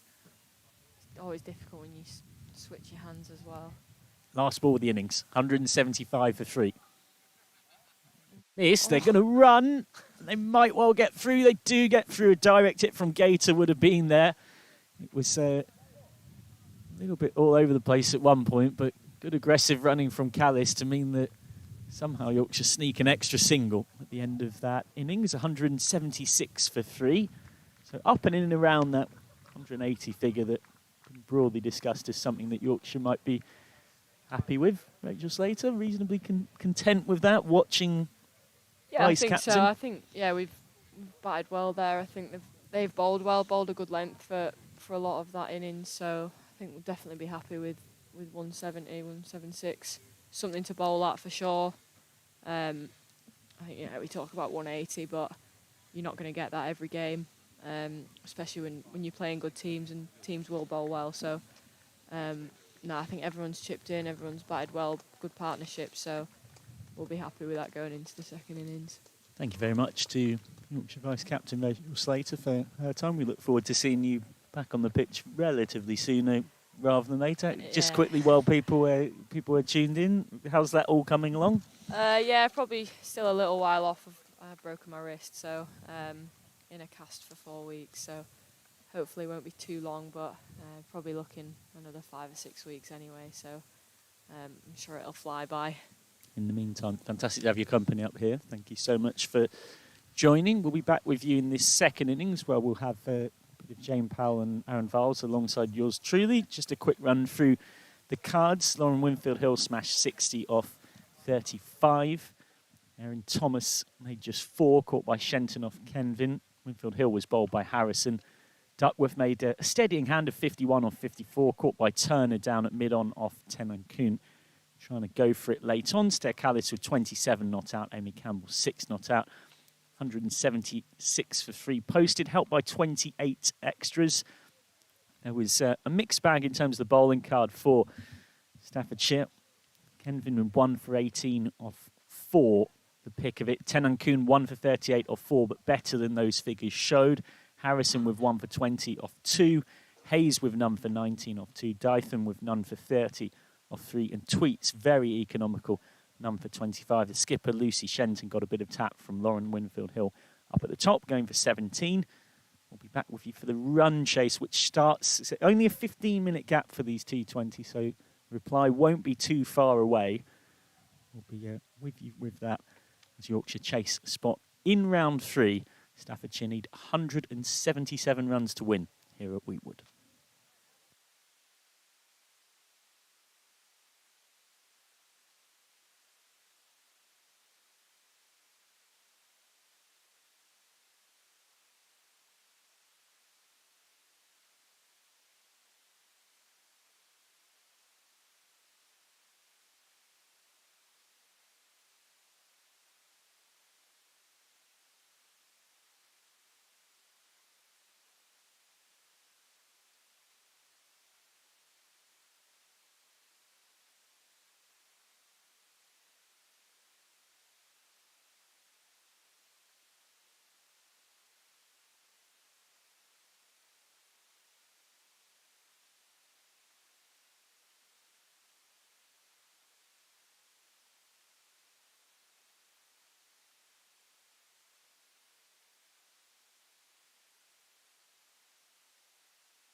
Vertu, official partner of Yorkshire County Cricket Club.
Welcome back to Weetwood for the run chase. 177 to win for Staffordshire to create an upset against Yorkshire, who will be reasonably content with that total, albeit the outfield does look quick and it does seem to be a pretty decent batting track. The visitors have got to go off just under 9 and over to pull this one down, so they're going to have to go pretty well to get there. And I can certainly say I'm always going pretty well when Jane Powell's alongside me. Very good afternoon, Jane, Yorkshire President, with a big smile on your face. How are you? Yeah, I'm good, thank you. Good afternoon to everybody who's listening in as well. It's a glorious day here at Weetwood in Leeds as we start the chase as Amelia Love comes in and a little bit wide for that first one. Yeah, now, last time I was on commentary alongside Jane, we were seeing Amelia Love take 4 for 39 on debut against Worcestershire. She'll be looking to bring that kind of form back. She took 1 for 18 off 5 against Sussex, and then wasn't in the 11 for the 2 games that have followed since, and now is back in the team today in place of Rhea Thackrell. Left alone, a respectful leave from Hughes, who's out there alongside Cantrell, opening up for the visitors. Lexi Cantrell and Helen Hughes. Yeah, and of course, Amelia Love will be in the midst of GCSEs now. So she hadn't started them when we first were on poor commentary thing. together, but she'll be in the middle of them now. So this might be nice light relief for her before she gets back to revision as she comes in again from the pavilion end. Love again in a really nice spot. Just tends to tail the ball in a touch. It's that classic trap as an in-swing bowler. You're trying to mess with the batter's head position and then get them potentially sometimes playing for balls that actually you think they might swing more than they do as well. Yeah, she's got cover on the deep cover boundary and third man, and it's quite a big outfield here today as well. So I think she's just drifting a little bit too far outside off stump, but that was well left, and the umpire said it was within the legal limits. So another dot ball for Yorkshire. Yeah, just inside that wide blue line. She's got a deep cover in a third, so you say that. I think the reason she's aiming for that line is the field she's got. It's a 6-3 field. It's very much encouraging her to hang the ball outside that off stump.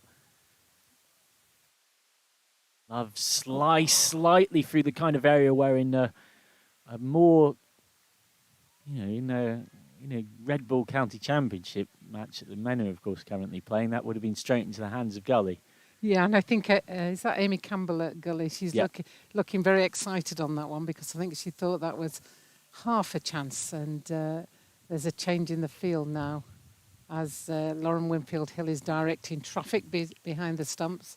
She's brought in the slip now and a Gully. And yes, Wardy's come across. Langston's gone out to mid-wicket and Campbell's come in at a conventional first slip angle. On a nice length again, just guided through the covers. I mentioned that elsewhere would be very rare to mention anything to do with men's cricket on a women's cricket live stream, but of course this is also Yorkshire Cricket TV, powered by Vertu. Thank you to them for their support. And of course Yorkshire are in action twice at the same time because the men are in County Championship action. So we should give you a quick score update. 28 without loss against Essex at Chelmsford.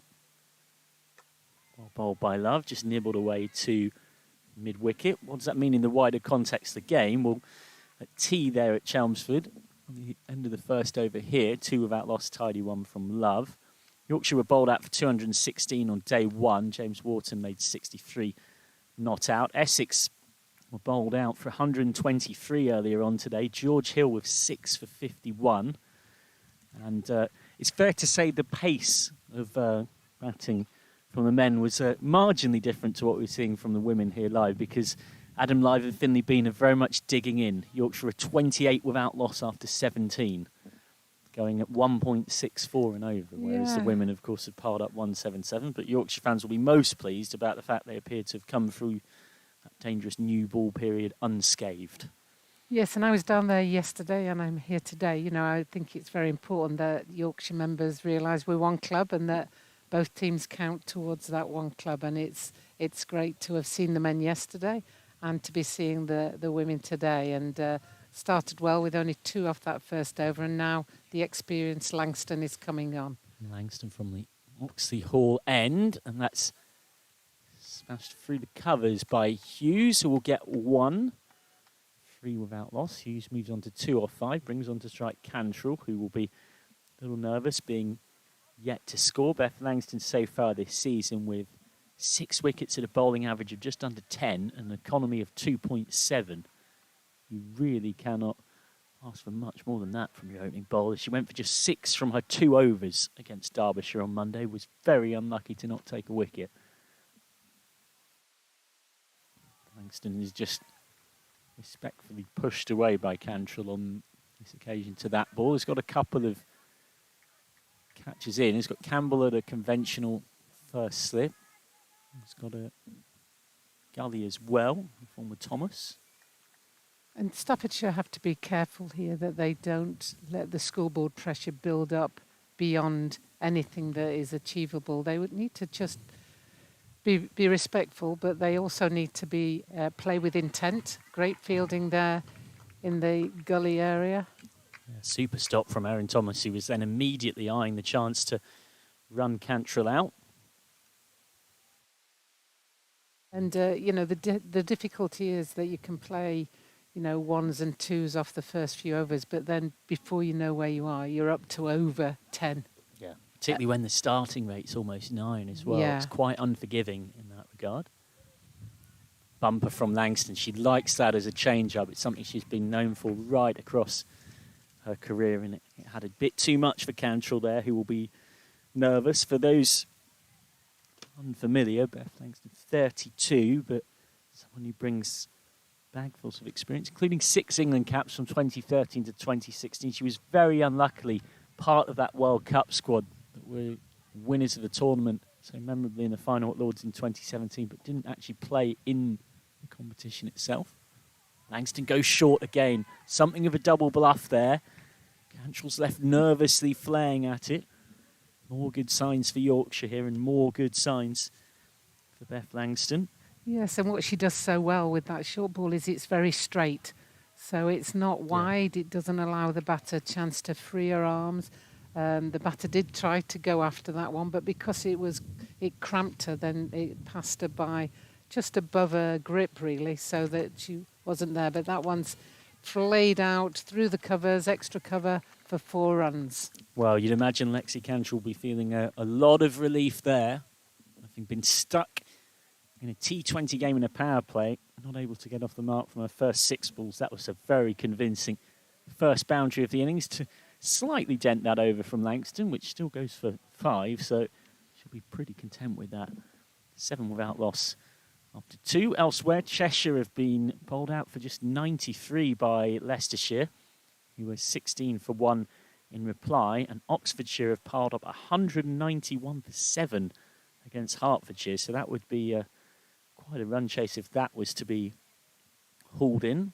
As we move next weekend to round 3, and because of the way the fixtures break down, there will be at least 2 all non-tier 1 clashes as Love starts a new over, driven out to mid-off, stopped by Cooper for no run. We can start to see how round 3 looks. It will be Surrey versus Hampshire and Somerset versus Durham. That was already set in stone, 2 all tier 1 games. Glamorgan will host Lancashire Thunder, and then Yorkshire will hope that by winning here they get the chance to host Essex at Headingley. Nice from Love. It's chipped towards mid-on. It wasn't a catching chance for Cooper, who actually did well to make sure she stopped it on the bounce, on the half volley.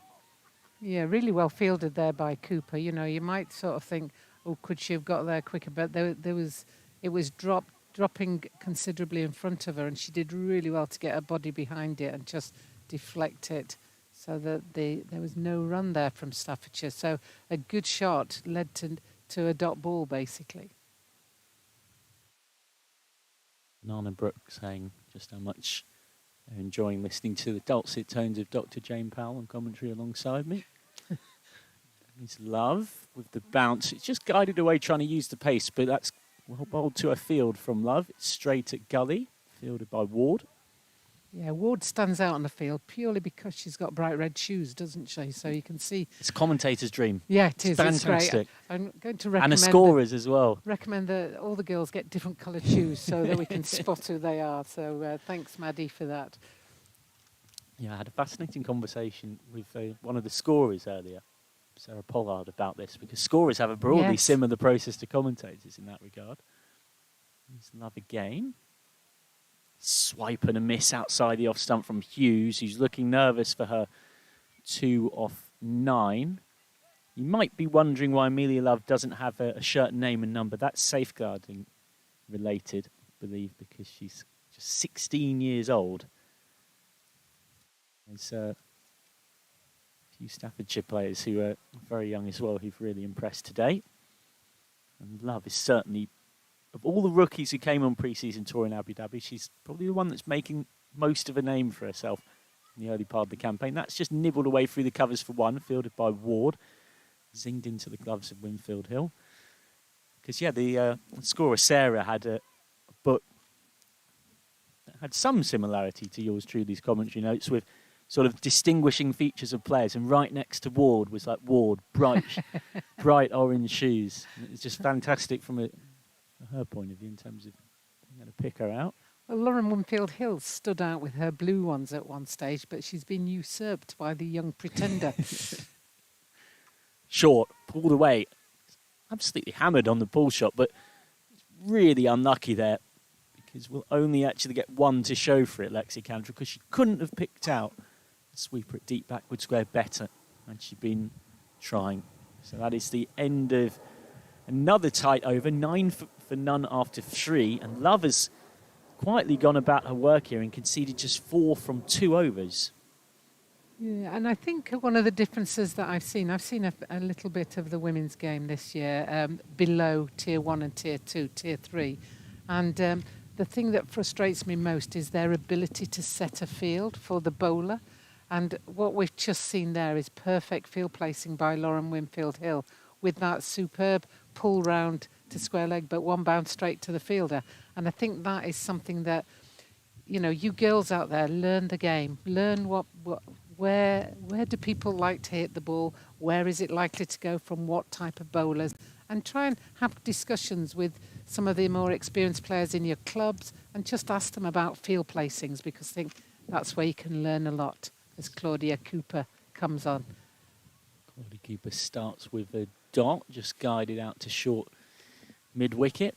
And she won't say it, but I will, but that's coming from the gravitas of someone who has scored a test ton against India at Blackpool, was captain England in a World Cup final at the MCG back in 1988.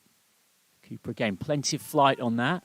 That's right between the 2 leg side sweepers. It needs Langston to make good ground, and that gives the chance for Cantrell to pick up a couple. Lexi Cantrell was in very good form on Monday in the kind of run chase that can be a bit nervy. 109 to win against Cumbria. She smashed 33 off 20, the kind of innings that gives Very good. Gives a real sense of confidence for the rest of the order, gets you above the rate. But Staffordshire behind the rate here. It's not Cooper's best delivery. It's out to mid-on for 1. Cantrell moves on to 8. In an era where increasingly spinners are becoming darters, Claudia Cooper's something of a throwback. Yeah, gives it a bit of air, doesn't she? And I think that's the other thing with spin bowling is that it's not just the spin off the wicket, it's the dip.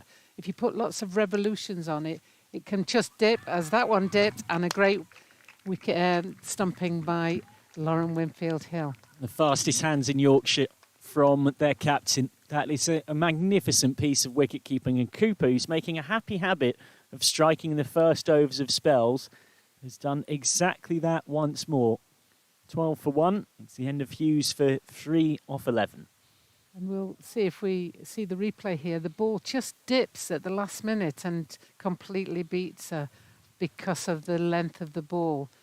And that's one of the key arts of spin bowling, is putting lots of revolutions on so that it drops. If you know anything about tennis and top spin and things like that, that the more revolutions you put on, the quicker it drops. And that's what happened there. Superb stumping by Lauren Winfield-Hill. Well bowled. Yeah, Lauren Winfield-Hill has made that look easy, and it absolutely is not. Moving and shuffling across to that onside, you've got the batter in front of you trying to mow it out towards deep mid-wicket, and kept her composure and made the impressive seem simple. So Yorkshire have a breakthrough that's probably been coming based on the pressure that's been built. Now out to the wicket comes Lydia Perry, who has a best this season of 51 not out of 54 against Wiltshire in a 50-over win in the Metrobank One Day Cup Division 3 competition. Very bottom hand dominant. She's got a real whip of the wrist in her shot, something to watch for. It's Cooper. That's straight back to her on the bump ball. Probably Cooper, who has taken a wicket before I even had the chance to mention that she's been in them this season. She has picked up 7 in 3 games. That's just turned away into the onside. And a lovely tight over from Cooper. Concedes 3, picks 1 up as well. 12 for 1 off 4. And now we're starting to see that scoreboard pressure. You know, it seems a long, long way off now. And I think you just have to play each ball on its merits. But Staffordshire need to try and make this look more respectable than anything else. Still a long way to go. Spin bowling, Claudia Cooper often comes on and takes wickets because the less experienced batter has to put all the pressure, all the power into the shots to get anything from it, whereas Beth Langston, who's coming on now from the pavilion end, bowls with a bit more pace, so you can get a few more angles on the ball and just let the pace of the ball run off your bat and pick up singles. But when the spin bowler's on, you've got to be able to move your feet and hit the ball, and she's a dab hand at just making sure she's putting it in the right areas as Langston comes in now. Change of ends to the pavilion end for Beth Langston. Starts her second spell having changed ends with a rare poor ball, 5 wides. Just adjusting her radar. Yeah, and Lauren Winfield Hill, after that brilliant stumping, will be disappointed with that. She won't like the fact that that's gone within range of her without being rude. That's the sort of one that Lauren would normally stop, so she'll be disappointed with that. Langston looking to refine that radar. That's short, and that's pulled nicely away through square leg. 4 runs. Just the second 4 of an innings where Staffordshire have largely found it tough going. And it comes off the bat of Cantrell, who moves into double figures. Good shot there.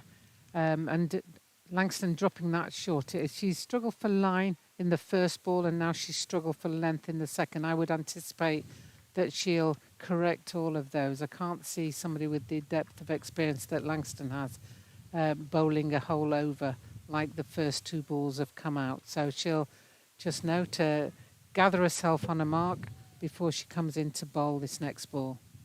6-3 field, so generally you'd think we'd want to be outside off stump. That's straighter. Half stopped in a follow through. And we're still in the power play, so there's only 2 fielders allowed out. And both of those are deep third and deep fine legs. So there's nothing in front of the bat. So what she really can't do or shouldn't do is miss her length on this. Because if she bowls it short, then there is room and there is space to be able to hit the ball into. Langston with a full toss. It's fielded by Callis. Might be a little relieved to have got away with only going for a single there. There's 2 balls left of the over. Might feel like the switch of ends hasn't quite worked yet, but there's plenty of time for that to change. I guess you can say it worked because Cooper picked up a wicket from the far end, but totally get what you're saying, as that is a play and a miss from the next ball of Langston. Acquired run rate is already up over 10, and will start to very quickly spiral unless Staffordshire can find something here.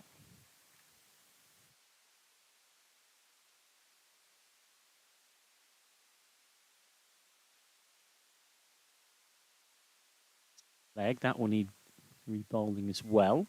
So 23 for 1. This most profitable over of the innings so far. Yeah, it's interesting. I've seen a lot of Beth Langston, as you probably imagine, and I haven't seen an over like this from Langston for some years. So this is an odd she's known for passage of play. Known for her dependability. 3 for 28 off 9.1 against Worcestershire, 2 for 8 off 5 against Sussex, 1 for 17 off 5 against Derby, and that is a lot more of what we're used to seeing so often from Langston. Yeah, that was a much better ball, and that's the type of comeback ball that you would expect from Langston, but she's been a bit loose this over, and she'll be fairly determined, I would think, to finish it off well. It was interesting. Our captain, Lauren Hill, said felt like she would benefit from the frequency of less fixtures in Tier 2, not putting her body under undue strain, having had history of some injury troubles, and she's finished that off well, Langston, in the end, coming back with consecutive dots to finish the over. So 5 gone after a few more thoughts from Dr. Jane Powell. She'll be joined by Aaron Viles. Yeah, and even though that was what you would call not at the level that Beth Langston would normally bowl, the score is still only 22 off the 5 overs, so only scoring at 4 and over at the moment. And when you think that they started at 9 and over required, then they probably would be grateful for a few of those 5 wides, etc. But we've changed bowling again, and it's Maddie Ward coming on now from the bottom end, and that's hit round the corner, half stopped, and the single is taken. Well, hello, Jane. Good afternoon. Good afternoon. Yeah, it's been a while since we've been on comms. In fact, it was back in Birmingham, wasn't it? Yes, it was. Last Wednesday? Yes. Yeah. Wednesday before last, as Ward comes into bowl here. That's a lot fuller and a lot wider from the Yorkshire all-rounder, bowling here to Lydia Perry. Yeah, we saw some outstanding fielding in that game, didn't we? The catch from Izzy Wong. How we'd love to see a repeat of that from Claudie Cooper or Maddie Ward herself today. It is Ward coming into bowl here again. Perry thinks about advancing down the wicket, plays that back to the bowler for no run. And it is a stupendous day, isn't it, here in Weetwood? Glorious weather, nice smattering of spectators. Yeah, the Yorkshire members have done well. They've, there's a few come out as that's hit over the top of mid-off, and that's 4 runs. I had my heart in my mouth then for a minute because I thought if she jumps, she might just take this, but that one evaded her and it went over the top of her 4 runs. You can see on the replay, just over the top. Good effort from, I think that's Callis out there. Indeed it was, yep. Stair Callis in there at mid-off. Nice little shot that, though, wasn't it, from Lydia lovely. Perry? Really nice shot. She is known for dancing down the track and taking the attack to spinners. And there is the curse of the commentator. Smacks it downtown for 4 more runs. Excellent shot that from the Staff's number 3. And you can just see this is a really good situation for her to start really expanding into. Ever such an aggressive operator in the top order. Yeah, and with 1 over left of power play, this is the time to get into your groove so that when the 4 fielders are out, you can still have confidence to hit it. And that's a full toss, which is dispatched out to the cover boundary. Yeah, really good over this, isn't it, for Staffordshire, and that will signal the end of it. So Staff's 36 for 1 at the end of 6. The required run rate still hovering just over 10 runs per over, but it's almost like the release, isn't it, as far as the visitors are concerned. Lydia Perry really getting into her groove there as we see Matt out there with a gimbal on the coverage. Imagine he'll be getting some good content at the moment from that over. Lydia Perry producing some wonderful shots there. And we will see Amelia Love continuing her spell from the pavilion end. This will be her 3rd over, is it? Yep, indeed, yes. So 0 for 4 are her figures from her first 2. Been a very astute and economic spell. And as soon as I say that, she's been hacked out towards deep mid-wicket for 4 runs. That is a rather impressive shot from Lexi Cantrell. Definitely someone who has caught the attention in the West Midlands. She was on the Central Sparks Academy, has been involved in and around the Warwickshire setup as well, and having seen that expansive approach and mindset from Perry, I think that might have almost just released her game as well. And I think there'll be some conversations here from the captain, Winfield Hill, to her young bowler. Has got more protection out there at deep mid-wicket. Yeah, 3rd man's been pulled up into the ring and deep mid-wicket has gone out. I think that is a sensible option, to be honest. How can Love reply here? Well, Cantrell has drilled it pretty much straight to that same position. 4 more runs, back-to-back boundaries, immediately putting the Yorkshire seam bowler under pressure. And yeah, it's been a good little spell this for Staffordshire. Boundaries beginning to rack up. I think the last 2 overs have shown the intent that they need to go at. They're still behind, they're still must be over 11 required, 11 run rate. I'm guessing that, but my maths is pretty poor, so probably best not take notice of me on that one. But the last few overs have really shown the intent that these players can play at and evade the field, and if they can keep doing that, we're in for a great game here this afternoon. We certainly are. That one will have to be re-bowled by Amelia Love. Just talking of that required run rate, hovering around about 9.7 at the moment, so just under 10 as a result of that flurry of boundaries from the visitors. And yeah, just looking at the strike rate, Cantrell now on 22 from 17, Perry 12 from 10.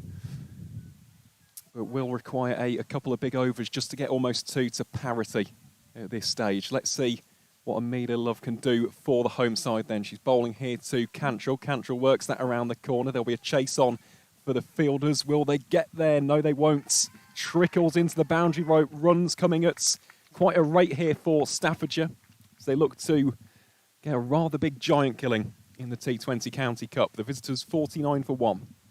Yes, and if they keep going at this rate, that will be a fantastic chase, and they'll thoroughly deserve it. If they can get near that 176, that's quite a total to go for. What happens when you're chasing like this is the pressure's on you, and sadly, you've got to keep the foot down on the gas, and there's a tendency you might lose a wicket or two, which would stop that chase. Most definitely, and of course for Yorkshire, that is what they will be hoping for. Can Love produce the wicket here? Goes for the short ball, almost catches Cantrell in the helmet. Thankfully, no harm done. Trickles out harmlessly for a dot ball.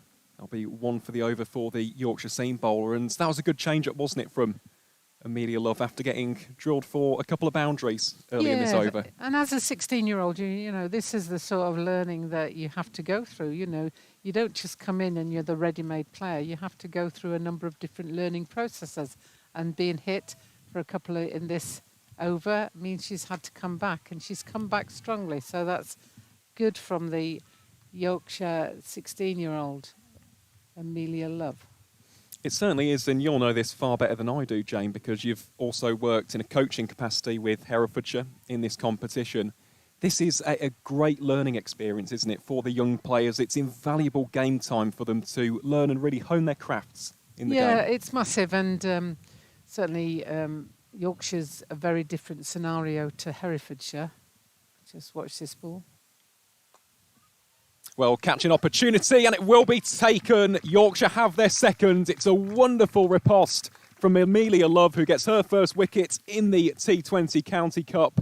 And that is a pretty big scalp to get at the end of the over. Perry is gone, and Yorkshire will be absolutely over the moon with that, because boundaries were coming aplenty from this pairing. It's a good catch from Claudie Cooper, just circling around there, and from Amelia Love, that is a wonderful display of character, grit and fortitude from the young bowler. Yes, and what I was saying, is exemplified there, is that the experienced players from Yorkshire were getting around Amelia Love and giving her advice and encouraging her. And the lower down you go in the tiers, you get less experienced players, and therefore youngsters are either swimming or sinking based on their own mentality and their own proficiency.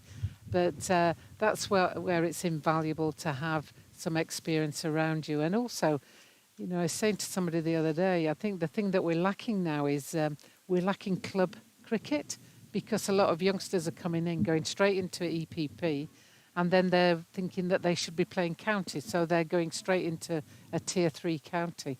But they've had no depth of learning in those club situations, and we've all been in them, where the old codger there, who's plus 40 years, plus 50 years, is saying, you don't want to bowl it there, you need to keep it here, and you need to do this. And you learn so much from the experience that's in those clubs. You certainly do, and that's a conversation we had, wasn't it? Is, yes. At Edgbaston. No, it is. It's a pivotal aspect of the cricketing pyramid, as we see Olivia Thomas coming on to bowl from the Oxley Hall end. And straight away, Cantrell goes for the sweep.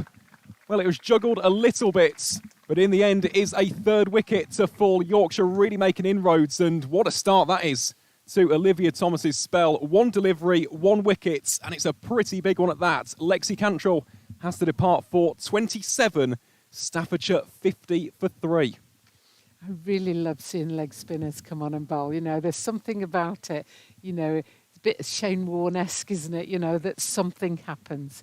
There'll be something happening. And here we see just a little bit wide outside leg stump. But the field again in the right place, and it went straight to her. Yes, she juggled it, but she recovered quickly. And we see this on the replay. Oops, I'm dropping it. No, I've got it. And, you know, as a fielder, you're very relieved when you see it drop into your hands after you've juggled it.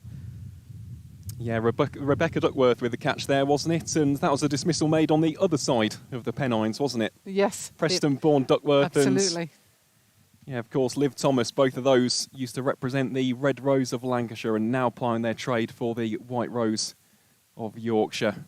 Really, really good comeback this from the home side.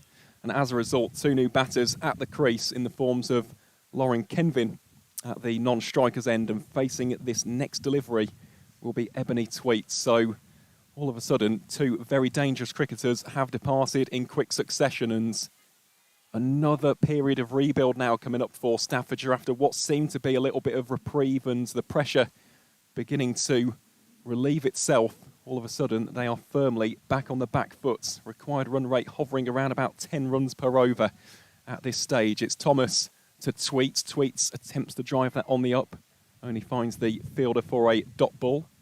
And that's the problem, that really Staffordshire have got to keep their foot on the gas, and they've got to keep trying to play their shots. But now that we're outside the power play, we've got quite a widespread field, but a well-set field, giving the ball lots of air, and therefore there's lots of swings, a big appeal there for LBW. The umpire remains unmoved. I saw a lot of that down in Essex with the men. Well, actually, no, I saw a lot of quick trigger movements with the umpires down in Essex yesterday. I think we had 3 or 4 LBWs that went very quickly. But that one is just outside leg stump, I think. Yep, I would agree with that one, Dr. Powell. And that one again driven, or attempted to be driven through the covers, only as far as Maddie Ward for a dot ball. And Winfield Hill now having a chat with her leg spinner. I mean, it's been a great start to the campaign, this, for Olivia Thomas. I think of that game in the Metro Bank One Day Cup against Derbyshire, more so in a batting capacity, with that excellent 63 from 67, but just has a tendency to pick up big wickets. And Lexi Cantrell has been in good form so far this season. She was the leading run scorer in round 1 for Staffs with 33 from just 20 deliveries. So, yeah, that is quite the prized scalp for the leg spinner to take. And how can she round out this first over? Well, it'll be a single played down to a wideish long off. And at the end of the 8th over, Staffordshire 51 for 3. Yeah, and Olivia Thomas, that game against Derby where she got 60 odd and took 4 wickets. 4 wickets. Yep. That was her 21st birthday as well. Yep. So it'll be one that she never forgets, won't it? It'll be one of those. On my 21st, this is what I did. And what a fantastic response from her. And on the screen, we're just seeing some of the Yorkshire staff members as well. Lizzie Dillham is the manager of the women's team, and Lindsay is the receptionist. So anybody who comes into Headingley, well, that's the first person you'll bump into, and she's always very welcoming and very efficient. Always nice to give a shout out to the people behind the scenes. Absolutely. At cricket clubs, and also shout out to Adrian on the camera there with the sharp irons and camera work. So change of bowling here from the pavilion end as Grace Hall comes on to bowl.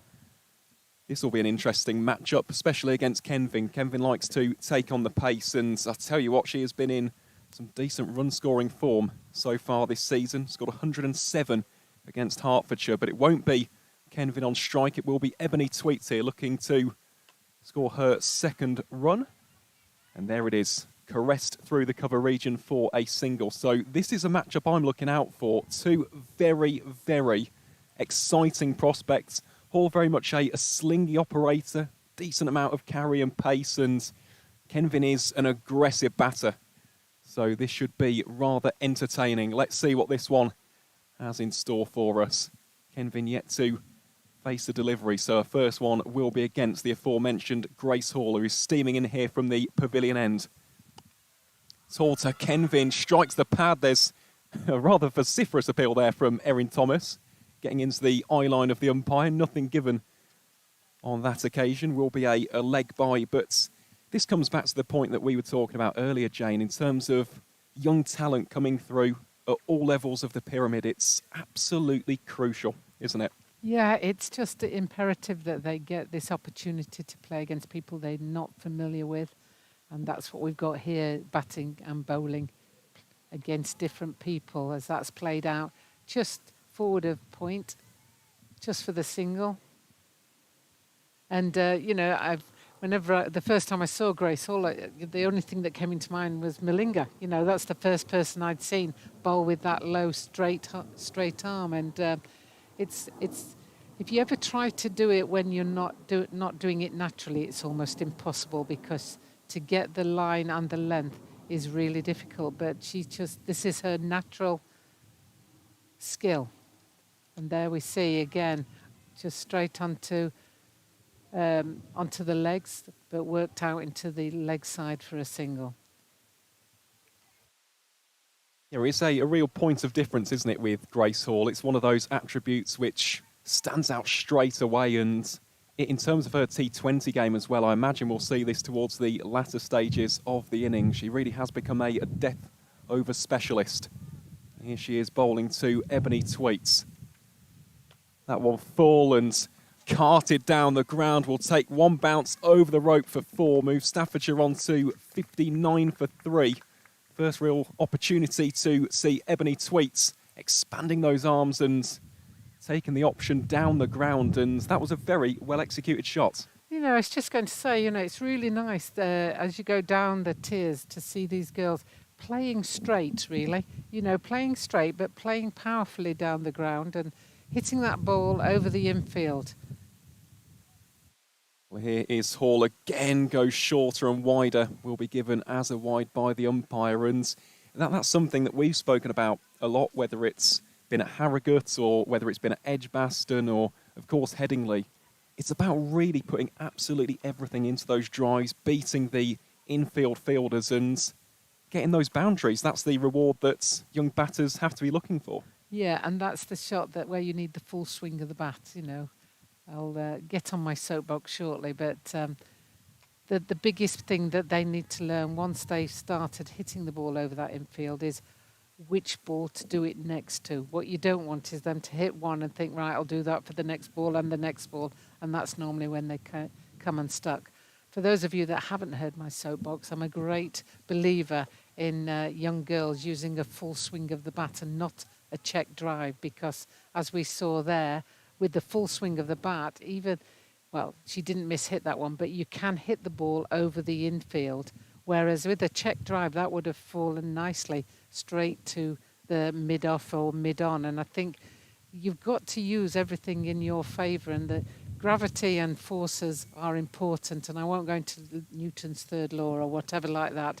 Every action has an equal and opposite reaction, but you've got to make sure that you give the ball, let the bat hit the ball, not the ball hit the bat, as that's work round to fine leg for 4 runs.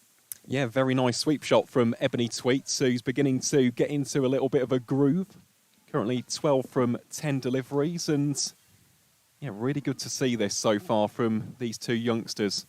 As I said, I think Kenvin will be a crucial wicket for Yorkshire to try and claim, but even just looking at the rest of the batting lineup, still got Matilda Atherton-Gator and the captain Lucy Shenton's come in as well. So Yorkshire can't exactly rest on their laurels, even though the required run rate hovering around about 10.3 for the time being. And of course, Melisha Tennakoon does open the batting in club cricket as well. So yeah, plenty of batting depth here for the visitors, and for Yorkshire, it's just a case of maintaining discipline and bowling to their fields. And that is a very nice shot down the ground, or is it? It's not gone all the way. It's gone straight into the hands of the fielder.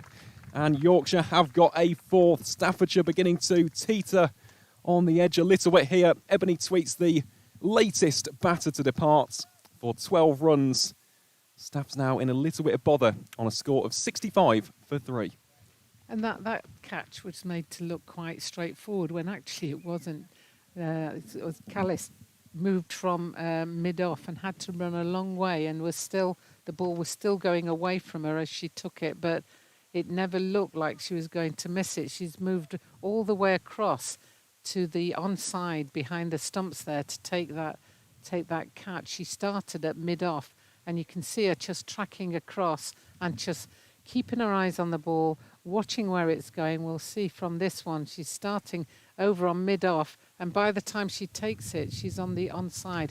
Great catch that from Sturkallis, and sometimes we can underestimate those catches because they just do them without too much drama, if you like, and it was just a very good catch, and she was a bit unlucky there because I think she'd probably get away with that in most games. Yes, but it was Sturkallis, wasn't it, as you expertly analysed there, Jane. Really, really sharp fielding, and that is a big wicket. Brings the aforementioned Atherton Gator to the crease. And Lauren Winfield Hill, these changes of bowlers have been inspired so far. We saw the one over of Liv Thomas, immediately got the big wicket of Cantrell, and here is Cooper coming into bowl again from the Oxley Hall, and this one worked around the corner out towards square leg for a single, but it's just really, really strong and really astute captaincy, isn't it, from the former England international? Well, she's proactive, so she's not what I call a reactive captain. She's forever thinking about, right, where's this player going to hit it? What's the bowler going to bowl? Right, I'll change it here. Claudia Cooper's just sent mid-on out to long-on because she's obviously going to try and give it a bit more flight, I would think. But that's hit out to Maddie Ward in the covers, and there's no runs there. No, I think that's a really good option as well, because Kenvin, a little bit like Perry before her, definitely someone who likes to take the attack to spin bowlers, likes to use the feet and use the sweep shot, and there is the sweep in front of square for a single. Yeah, a little bit of a slog sweep, that one, wasn't it? It wasn't a genuine sweep, but well played out to mid-wicket and a very easy single. But at this stage now, they need to keep the runs coming. We're halfway through the overs and they're on 67 for 4, so 109 required, 110 required off the next 10, so that I think that's 11 and over. It is, yeah, it is exactly. My maths teacher will be celebrating in heaven with that decision by me there. That's good maths, that, Jane. Yep, exactly 11 runs per over. So 110 required as Maddie Ward comes onto bowl here from the pavilion end to Lauren Kenvin. Kenvin rocks onto the back foot, plays out towards Erin Thomas for no run. And of course, a massive thank you to each and every single one of you tuning in on the Vertu live stream. Great to see so many people in the comments section and on the YouTube as well, watching this brand new and exciting T20 County Cup.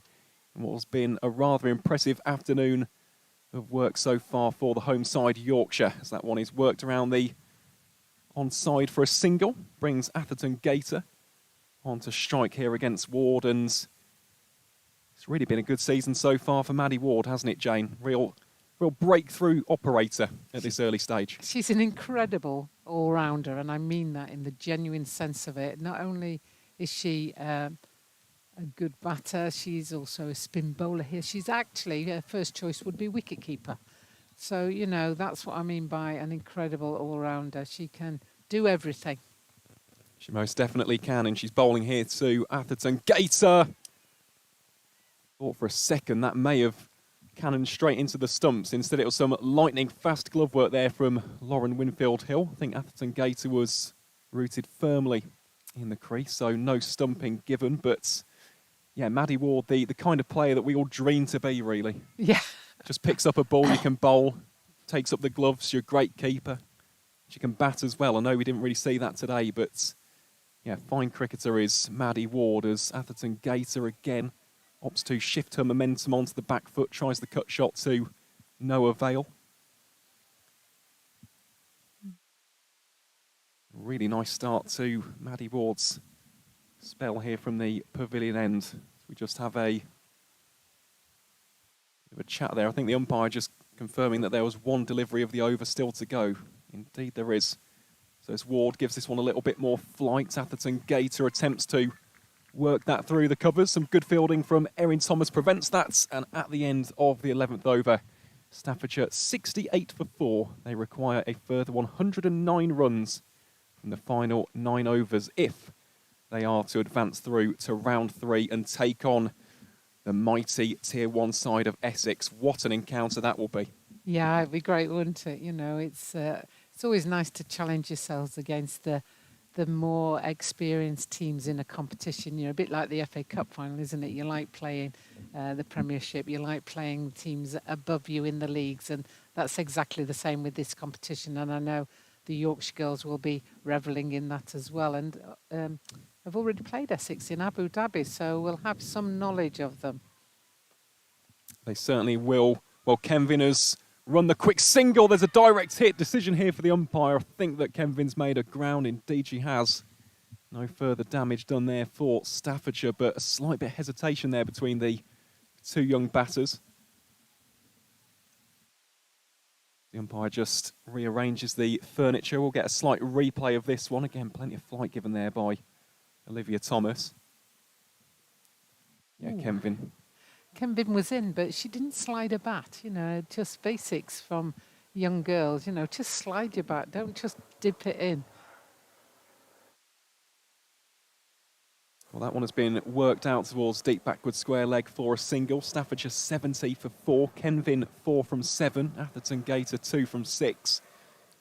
Feels as though if Staffordshire are to really put the pressure on Yorkshire, need a big over here or in the next one, and that is a reverse sweep attempted by Kenvin. Thomas goes up in appeal, nothing given by the umpires, but I tell you what, in terms of this spin bowling from the trio of Ward, Thomas and Cooper, it has been absolutely outstanding so far from a Yorkshire point of view.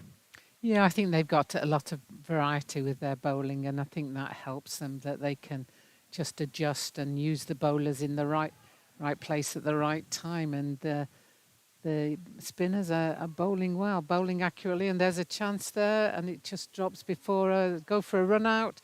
It's all action out there, but one run is the summary of that. Yeah, the eventual outcome of the chaos. It was Claudie Cooper there with the half shout of a catch and then the throw at the non-striker's end. I mean, what an outstanding fielder she is. Really, really excellent option to have in the infield, and as soon as I say that, she's been moved down towards long on. Also catching mid-wicket coming in for Kenvin here. Thomas has to be careful not to drag this one slightly short. Kenvin, very much a prolific operator on the pull shot, instead goes for the reverse. It's a very nice shot and some even better fielding there from Grace Hall to prevent that from going for any runs.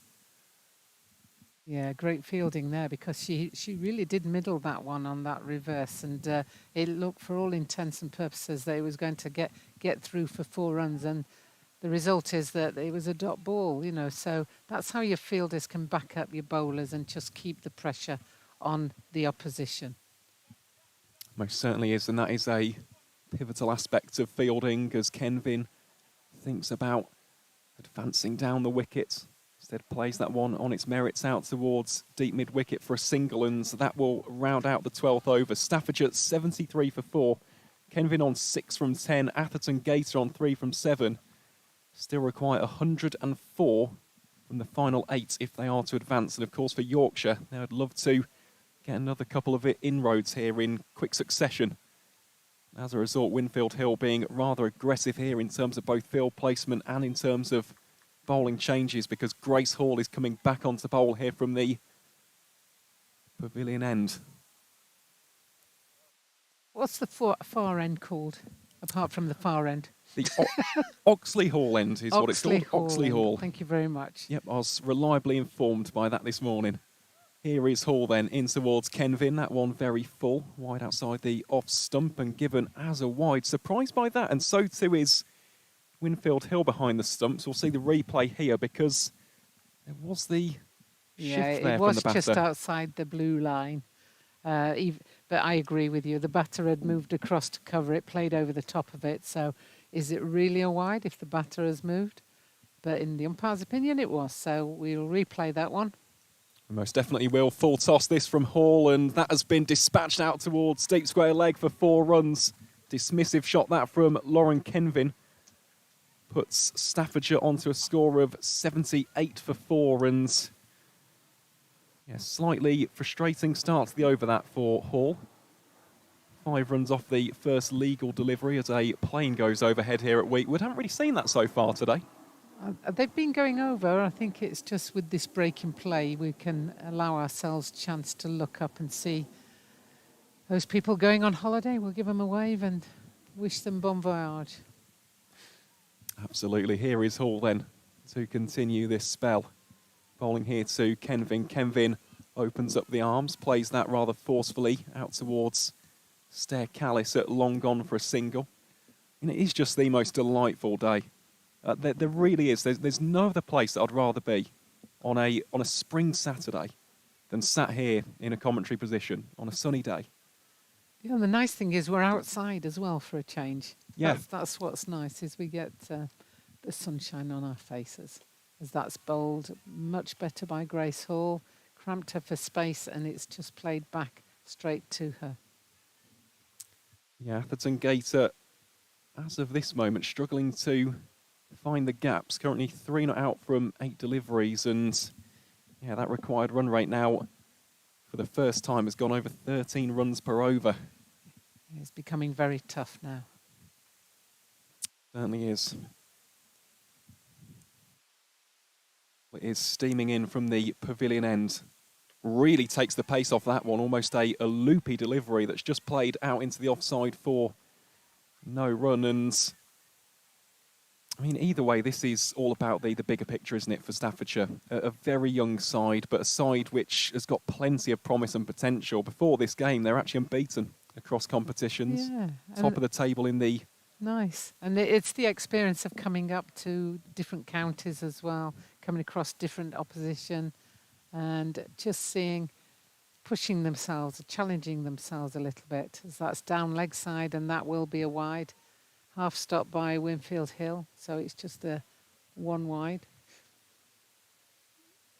Yep, moves the score on to 79 for 4. Yeah, I was speaking with Lucy Shenson, the staff's captain, and she just said about this season, it's all about the bigger picture. It's all about learning. It's all about improving as a unit. And of course, the narrative of this competition is giant killing, but there's a bigger end goal at stake here. As Grace Hall comes into bowl here to Atherton Gator and cleans her up. Well, that will put a massive smile on the face of Grace Hall. It's a 5th wicket to fall for Staffordshire, who fall to 80 for 5. And yeah, that is a deserved first wicket there for Grace Hall. Took a little bit of tap at the start of the over, but that's what all the best bowlers do. They shake it off, they don't let it affect them, and yeah, they come back in fine fashion. Great sight to see that for the home side. Yeah, very good ball from Grace Hall. Just slows it down a little bit there, and she sadly played all round it. You know, that's the one where you do need to play straight back down the ground, and you'll see with that follow through that she was aiming to mid wicket, I think, for that shot there. So good ball from Grace Hall, and I saw a father field one earlier today down by the side here, so I'm sure he'll be delighted as he's been watching that ball just being bowled. It's nice to see a number of different people. I mean, obviously you tend to see the families of the players, but there's a lot of Yorkshire members here who are not directly related to the players. And shout out to all of them for coming out to watch the women play today. It's nice to just be supported by the club. You know, we've all got half an eye on what's happening at Chelmsford, but at the same time, there's a game in Leeds that you can come and watch, and why wouldn't you want to be out here watching it in this glorious weather? Oh, absolutely. And the support today has been second to none. Really good to see. And here is Hall to Melisha Tennacoon to round out the over. Tennacoon plays that defensively back to the bowler for no runs. So that will signal the conclusion of over number 13. Staffordshire 80 for 5.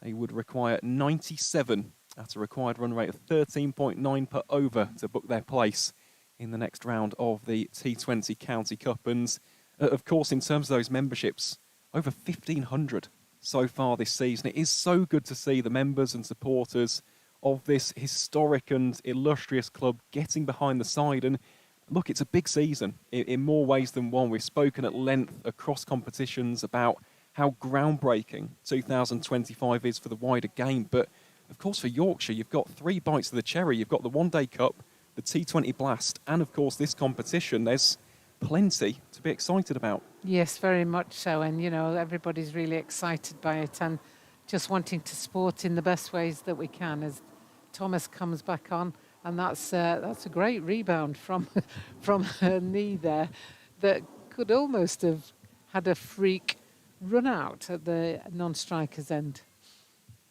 Well, you do see some very strange things in cricket, and that would have been certainly one of the more odd dismissals that we would have seen. It's Thomas again to Kenvin. Kenvin goes for the big slog sweep.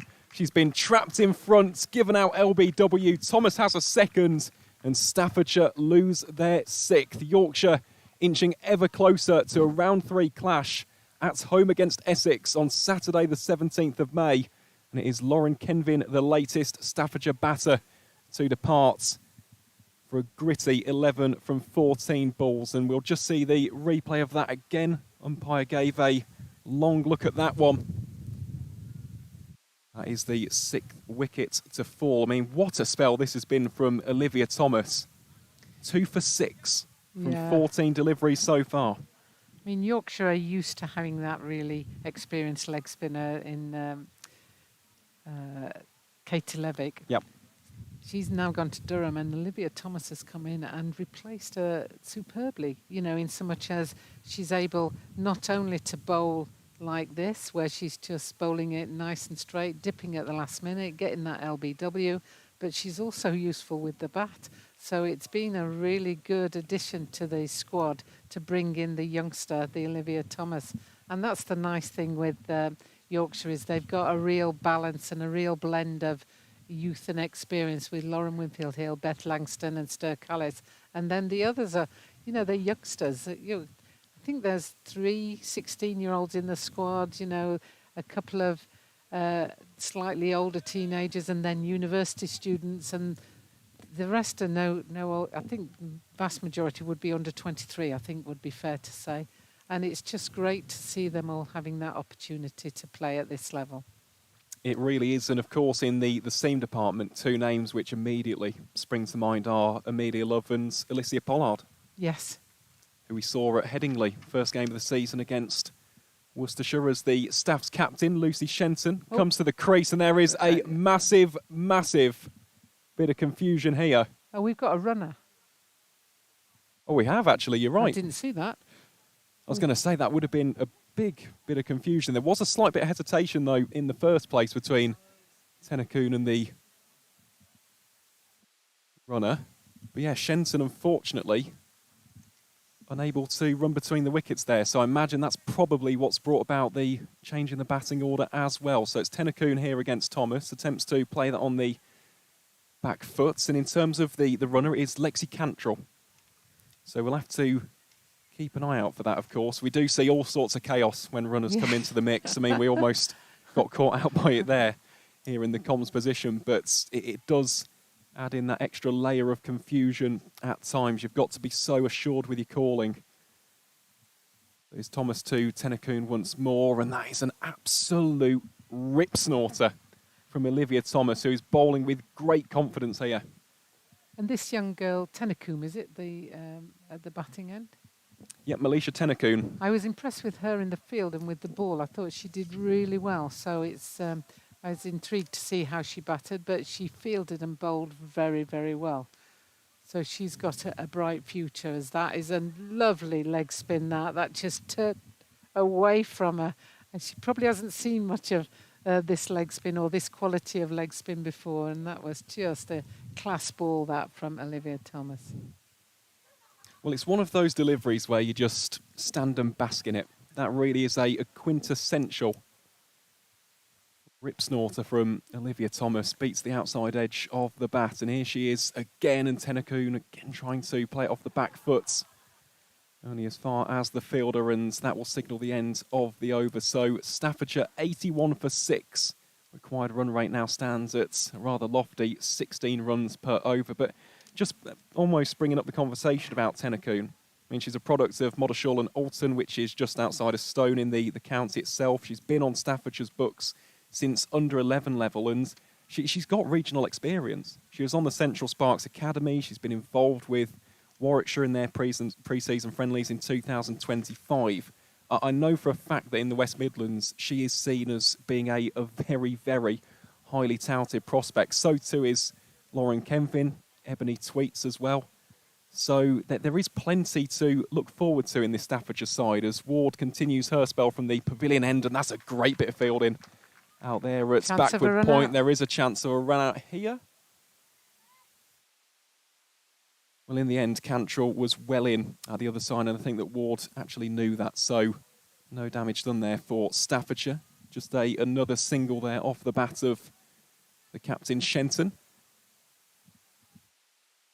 It is then to Tennacoon. Tennacoon wrapped on the pads. I think that was sliding down. Wasn't too much of an appeal there from Maddie Ward, the bowler. As such, will just be a dot ball. I think that was probably very hopeful. I don't think that was straight, really, there, going down leg side.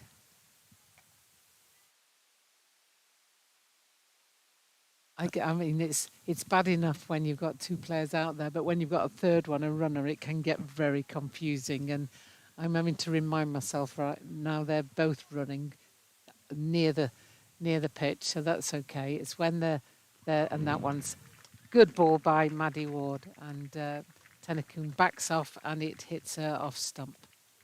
Yep, and that is reward for Maddie Ward. Currently was wicketless before that delivery, and yeah, Yorkshire beginning to really just apply the finishing touches on what has been a thoroughly professional performance here at Weetwood. Staffordshire 82 for 7.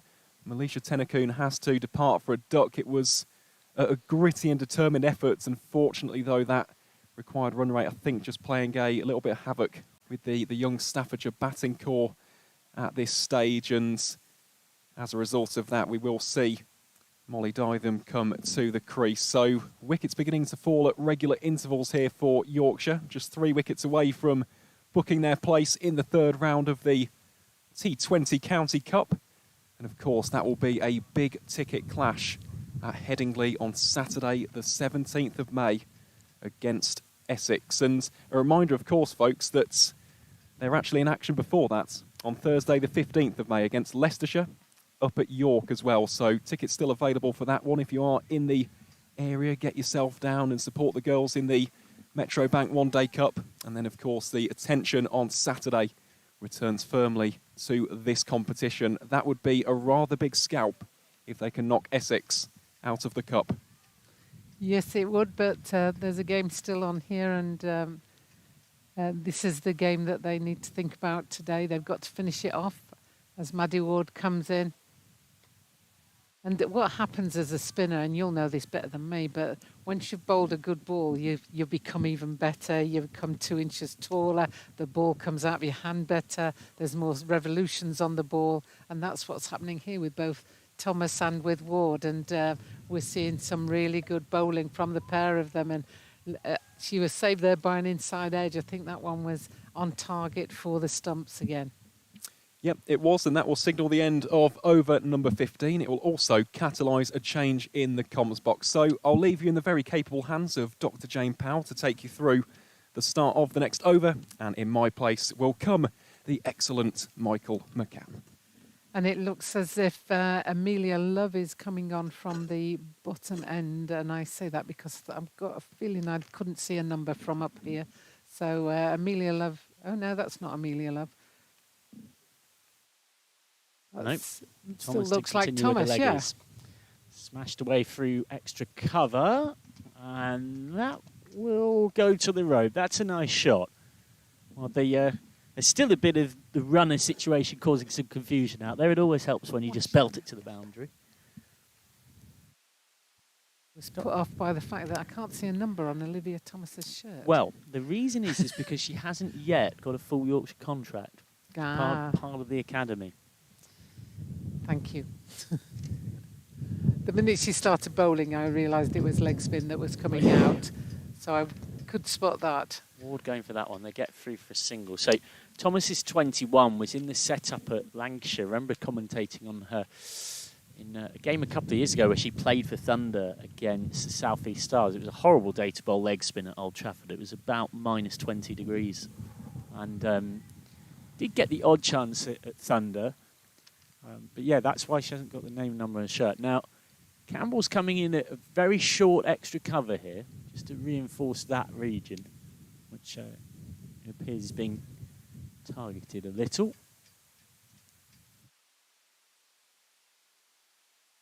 Oh, that's it. A sweep, swing and a miss. And Winfield Hill might be a touch frustrated to have missed this. And a despairing dive, but it will go to the boundary again. So a profitable over for Staffordshire. You sense at this point more than anything else are just fighting for the mini milestones, the next of which would be 100. Yeah, I think that's right, and I think that's what you have to do, and I'm sure the coaches have set them some mini targets along the way. You win or you learn. You only lose if you don't learn something from this. So I'm sure that that's foremost in the coaches' minds and still in the girls' minds. You know, we're still in this and we're still learning and we're still going to give it our best shot. That's turned away into the onside for one. Yeah, it reminds me of something Lauren Winfield Hill said to me in an interview, well worth going and having a look at on the Yorkshire YouTube channel on the video section as opposed to the live stream section of it. It's talking about the fact that Cowser of Derbyshire put Yorkshire under a bit of pressure on Monday, and even in a big win like that, there was lots of little things she saw in terms of the bowling that, for preparing for Tier 1, Yorkshire got to pick up on. It was driven out to extra cover. The main one Lauren mentioned to me in that chat was feeling like some of her bowlers went to their variations too quickly, went to variations for the sake of it. Yeah, and you've got to be able to bowl your stop ball, and that's the most important thing. So do that, and there she's bowled her. Fantastic from Thomas. Thomas has got another. She's got a wicket with the final ball of her spell. And my goodness me, Olivia Thomas, picked up from the other side of the Pennines, is now making quite an impression for the White Rose. She's got a free for today. She continues to be in the wickets this season. And a wicket with the final ball of her spell means that she finishes with a beautiful looking analysis. A free for 17. Yorkshire just 2 wickets away from wrapping up this innings. 92 for 8. And that one pitched outside leg stump and span. I think it probably caught the top of the pad, but went on to hit off stump, which is your almost perfect leg spin bowling. You know, the fact that you can turn it back from on or about leg stump and hit off stump is a real plus, and that's what they'll be looking to do on this replay. You see the ball is pitching just outside and it just comes back and hits off stump, and that's great bowling from Olivia Thomas. Look at the flight, the spin and the accuracy, and she knew as soon as she let go of that one. Yeah, you sum it up well. We're not quite in line here. We're sort of at deep fine leg, and so because of the angles, Dr. Jane and yours truly didn't fully appreciate just how brilliant a delivery that was until we got the benefit of that replay. That was the kind of ball that if you're being a bit brutal as a bowler, you're thinking, why did I waste that on a lower order batter? Like, that's the one I want to pull out when a top order set batter's on 50 not out and cruising. Cooper's swapped ends, trying to finish things off. It's 2 for 9 off 2. And we'll be fancying couple more to finish off what's been a very good start for her in Yorkshire colours. Richard Pyra said in the build-up to this one, it's been a big move for her coming up from London to live in Leeds as a 21-year-old. Again, slightly smeared away on the sweep, mistimed. It took her a while to settle in over the winter, but her cricket's going from strength to strength. You can see her growing in confidence. Something we alluded to earlier, actually. The shape she gets on the ball as a spinner is really good. Does a lot of people with flight. Gets a lot of wickets early, and that's certainly been a theme of this season. More flight from Cooper, too much flight. That's a full toss, and it's helped into gap on the onside. Good tumbling stop by, I believe it was Love out there coming around from deep backward square leg, and then tidied up by Campbell. It's interesting because I think Cooper, I'm not sure it was a full toss, but because the batter moved her feet, then she made it into a full toss, and that's something that they'll probably be they'll probably do that. So if it dips on them, they could be in trouble for stumping as we go through these final 4 overs. A little shorter from Cooper. I feel like she got away with that one a bit. Result elsewhere, Leicestershire have beaten Cheshire by 7 wickets, pretty convincingly with almost 8 overs to spare. That's a little bit of a surprise. Leicestershire as the Tier 2 side would have been the favourites, but I know quite a few people who are in the know in women's cricket, and given their historic strength as well, really thought that Cheshire would possibly cause an upset, or at the very least push Leicestershire a little closer than they did there. So Leicestershire have progressed through to round 3. They'll face the winner of Shropshire or Northamptonshire, who play tomorrow. Keep coming round to left-handed Harrison. His first ball is just guided into the covers. Elsewhere, it will be Somerset, Durham, and Surrey versus Hampshire, and 2 all Tier 1 clashes. In Yorkshire, we can pretty safely say now, will be hosting Essex. Game just pushed away. Worth reiterating, women's cricket double-header in Yorkshire for you to enjoy next week. Get down and watch if you can. 3 overs left here, 95 for 8 on Thursday. It's at York for Metrobank One Day Cup action, as it is Leicestershire who are in town for that. And it's Yorkshire versus Nottinghamshire on the men's side in the Rothesay County Championship on the 28th of May. And then, as well as those 2 fixtures, we can pretty safely say now it will be Essex at home in round 3 of the Cup, and Yorkshire with a chance to face a Tier 1 side. And I don't think it's a particularly controversial statement, because it's a version of what a few players have said. Prove a point. Yes, I think so. And, you prove a point just by showing how you can play the game, and that's important. Just keep the standards high and keep playing the game well. Langston's back on. 16 of her first 2, a slightly uncharacteristically expensive second over. Yeah, I think she's better coming in from the far end, the whatever hall it is. Oxley Hall end. I think it feels quite flat out there, but whether you get the feeling you're running downhill slightly from the pavilion here, because sometimes you feel that on some outgrounds. But she seemed to be much more accurate coming up towards this end. And it, as you say, was a very uncharacteristic second over from Beth Langston. Swapped to accommodate Cooper. She on the brink of receiving a 4th win in a row. Ball, and a ball that deserved a little bit more respect from Langston than it got from Dytham. Ollie Dytham, who was excellent with the ball, and he's not really responsible for what's happened here. She's taken 8 wickets from 3 overs coming into today's game, and bowled better than I figure suggested today. And for 30 off 3 was a little unfortunate. A couple of drop catches off her. Quick single.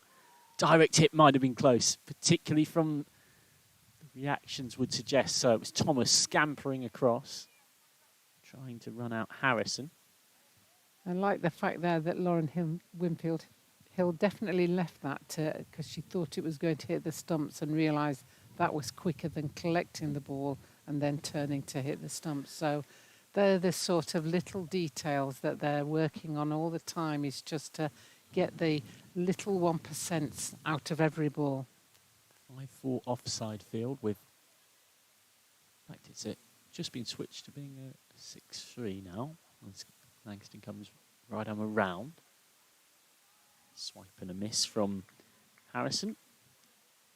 I think it's still 5-4. I think we 1, 2, 3, 4. 5-4 field. Yeah, you're for right. the left-hander. Right. Sorry, there's somebody right, hiding yes. behind the sight screen in our view here, but I think yes, no, you're in right. the slats you can just see Yeah. them. Good spot. You don't always get the Dr. best Jane viewpoints to do commentary from, folks, so it's not that we don't know, it's just we can't see. Langston again. That's nicely played. Just guided straight to backward point. Harrison still yet to get off the mark. Reminder of the wider format of this. It gets a little bit simpler now we're through the second round. The third round is where the Tier 1 sides enter. That's, of course, Tier 1 where Yorkshire will be next season. We know that Lancashire Thunder will travel to Glamorgan, who will, of course, join Tier 1 in a couple of seasons. Yorkshire, we can safely say, will host Essex.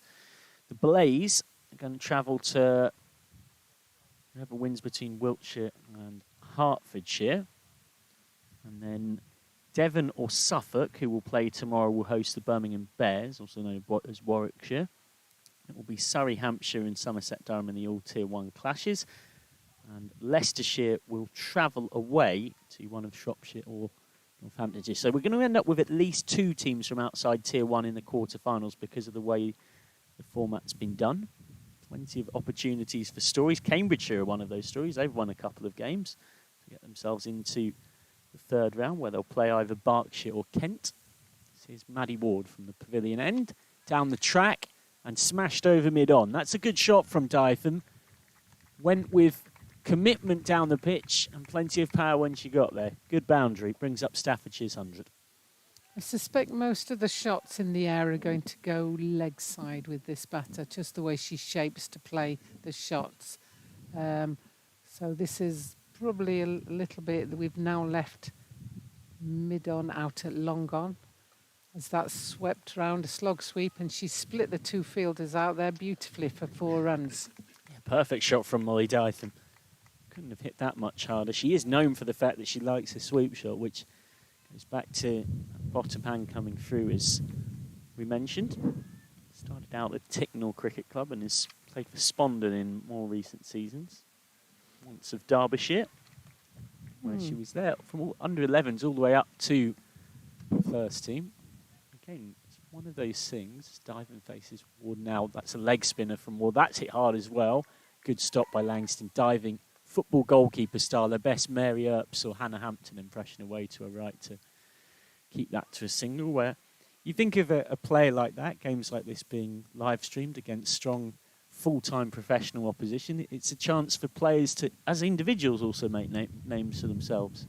Yeah, and also just to sort of say to people, you know, look at me, do you want to give me a contract? You know, because Absolutely. There's so many contracts out there these days that, you know, people are trying to make a name for themselves.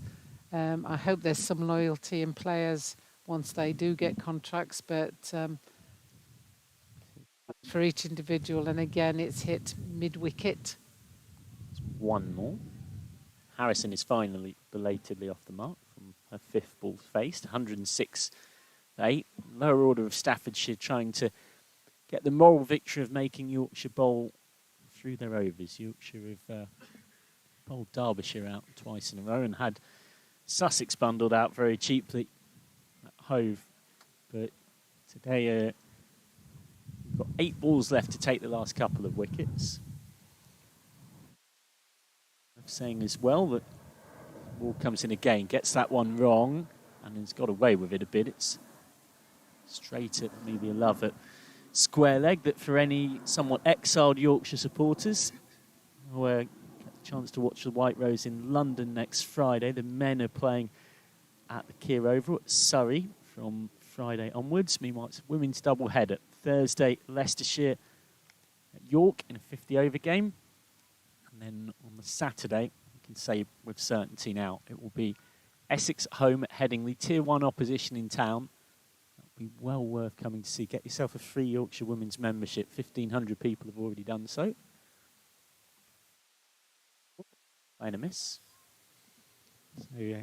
We're very much well into 1 over left here of this one, 107 for 8. We're very much well into that exciting time of summer where it's all happening for the men and the women at the same time. The cricket season is very much into full swing.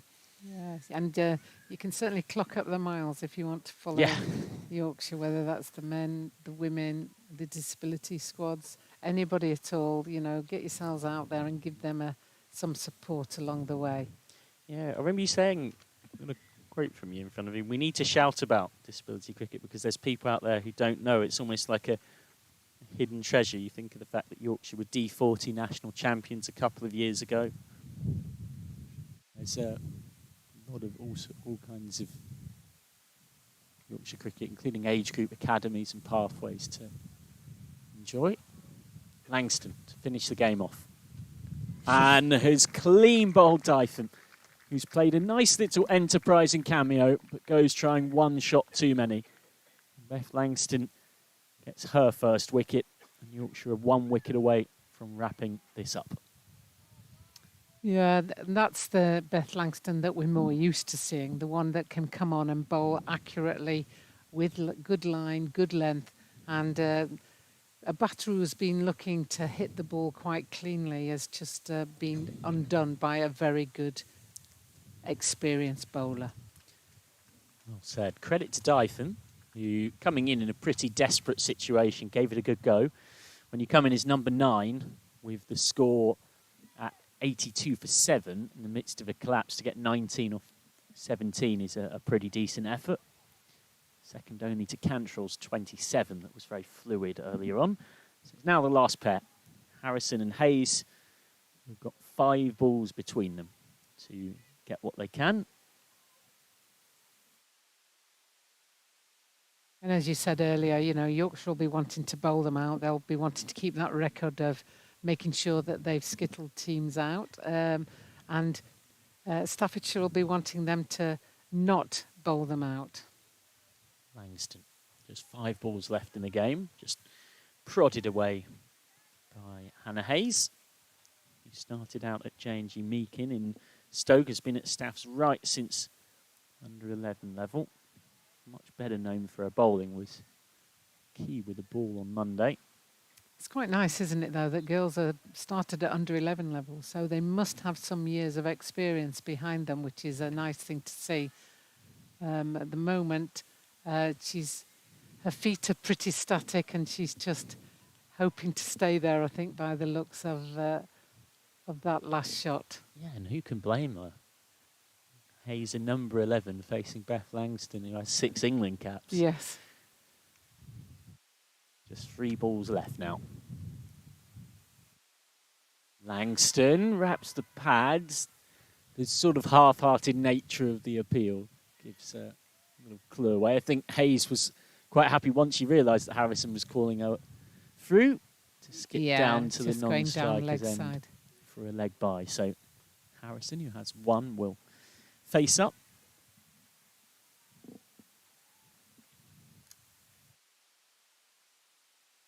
Elsewhere, Yorkshire have just lost their first wicket in the men's game at Chelmsford, being gone for 19. Live has 57 not out. It's been joined by James Wharton. Yorkshire 171 ahead. And speaking of wickets, Yorkshire have finished this one with a second wicket in the over for Langston. 4 wins in a row for Yorkshire, and 4 times in a row that they've bowled their opposition out. The White Rose march on to a clash against Tier 1 Essex at Headingley next Saturday in round 3 of this newly created T20 Women's County Cup. The kind of fixture that will get Yorkshire supporters licking their lips at the prospect. Staffordshire comfortably seen off in the end by 68 runs, sealed in style by 2 wickets in and over from Beth Langston. The visitors bowled out with a ball to spare. Yeah, great performance there by Beth Langston. She had 1 poor over, but then has come back and shown her class. And the girls will be pleased that they've bowled the opposition out there, and they'll no doubt be looking forward to that clash next weekend. But they've got a game to concentrate on before that, and I know the coaches will be keeping their feet on the floor, minds on the game, and the preparation will be the same as it always is, making sure that they are in the right place to take on Leicestershire on Thursday at York. So a good performance there from the girls. Spoken like the true professional that Jane Powell is, and you're spot on. 2 wins from 3 for Yorkshire in the Metrobank One Day Cup, and Yorkshire will look to make that 3 from 4 when they host Leicestershire at York on Thursday. We hope to have your company. Either come along to the ground or join us on this live stream for that one.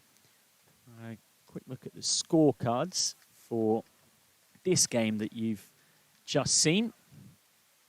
Yorkshire won the toss and chose to bat, powered by 60 from Lauren Winfield Hill and 51 from Rebecca Duckworth, 27 from Stair Callis, 27 not out. Key in reaching 176 for 3.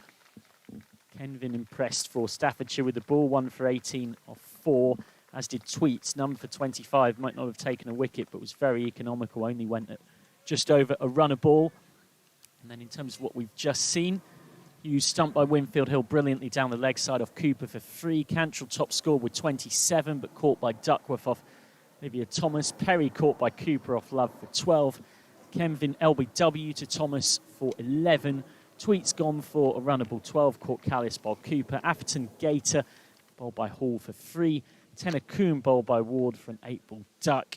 Shenton bowled by Thomas for 7. Dyfin made a bullish 19 at number 9, but was bowled by Langston, who then promptly bowled Harrison for 1 to finish things off. None not out for Hayes.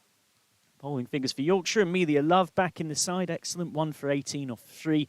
Beth Langston, 2 for 17 off 3.5. Claudia Cooper, 2 for 12 off 3. Continues her run of regularly picking up wickets in a Yorkshire shirt throughout this season. Maddie Ward, 1 for 26 off 4. Olivia Thomas, excellent again, 3 for 17 from her 4. And Grace Hall with 1 for 16 off 2. Leaving Yorkshire your very comfortable winners here at Weetwood. Yorkshire will be at York on Thursday for that 50-over game on the women's side of things. And then, of course, we'll be against Essex at Headingley in round 3 of this newly created competition. Thank you very much for your company wherever you've been across the world for this live stream. Thank you very much to Aaron Files, injured Rachel Slater, and Yorkshire President Dr. Jane Powell for joining us in the commentary box at various points across it. We look forward to having your company next Wednesday. But for now, here at a windy and sunny Weetwood, it is goodbye and good day to you.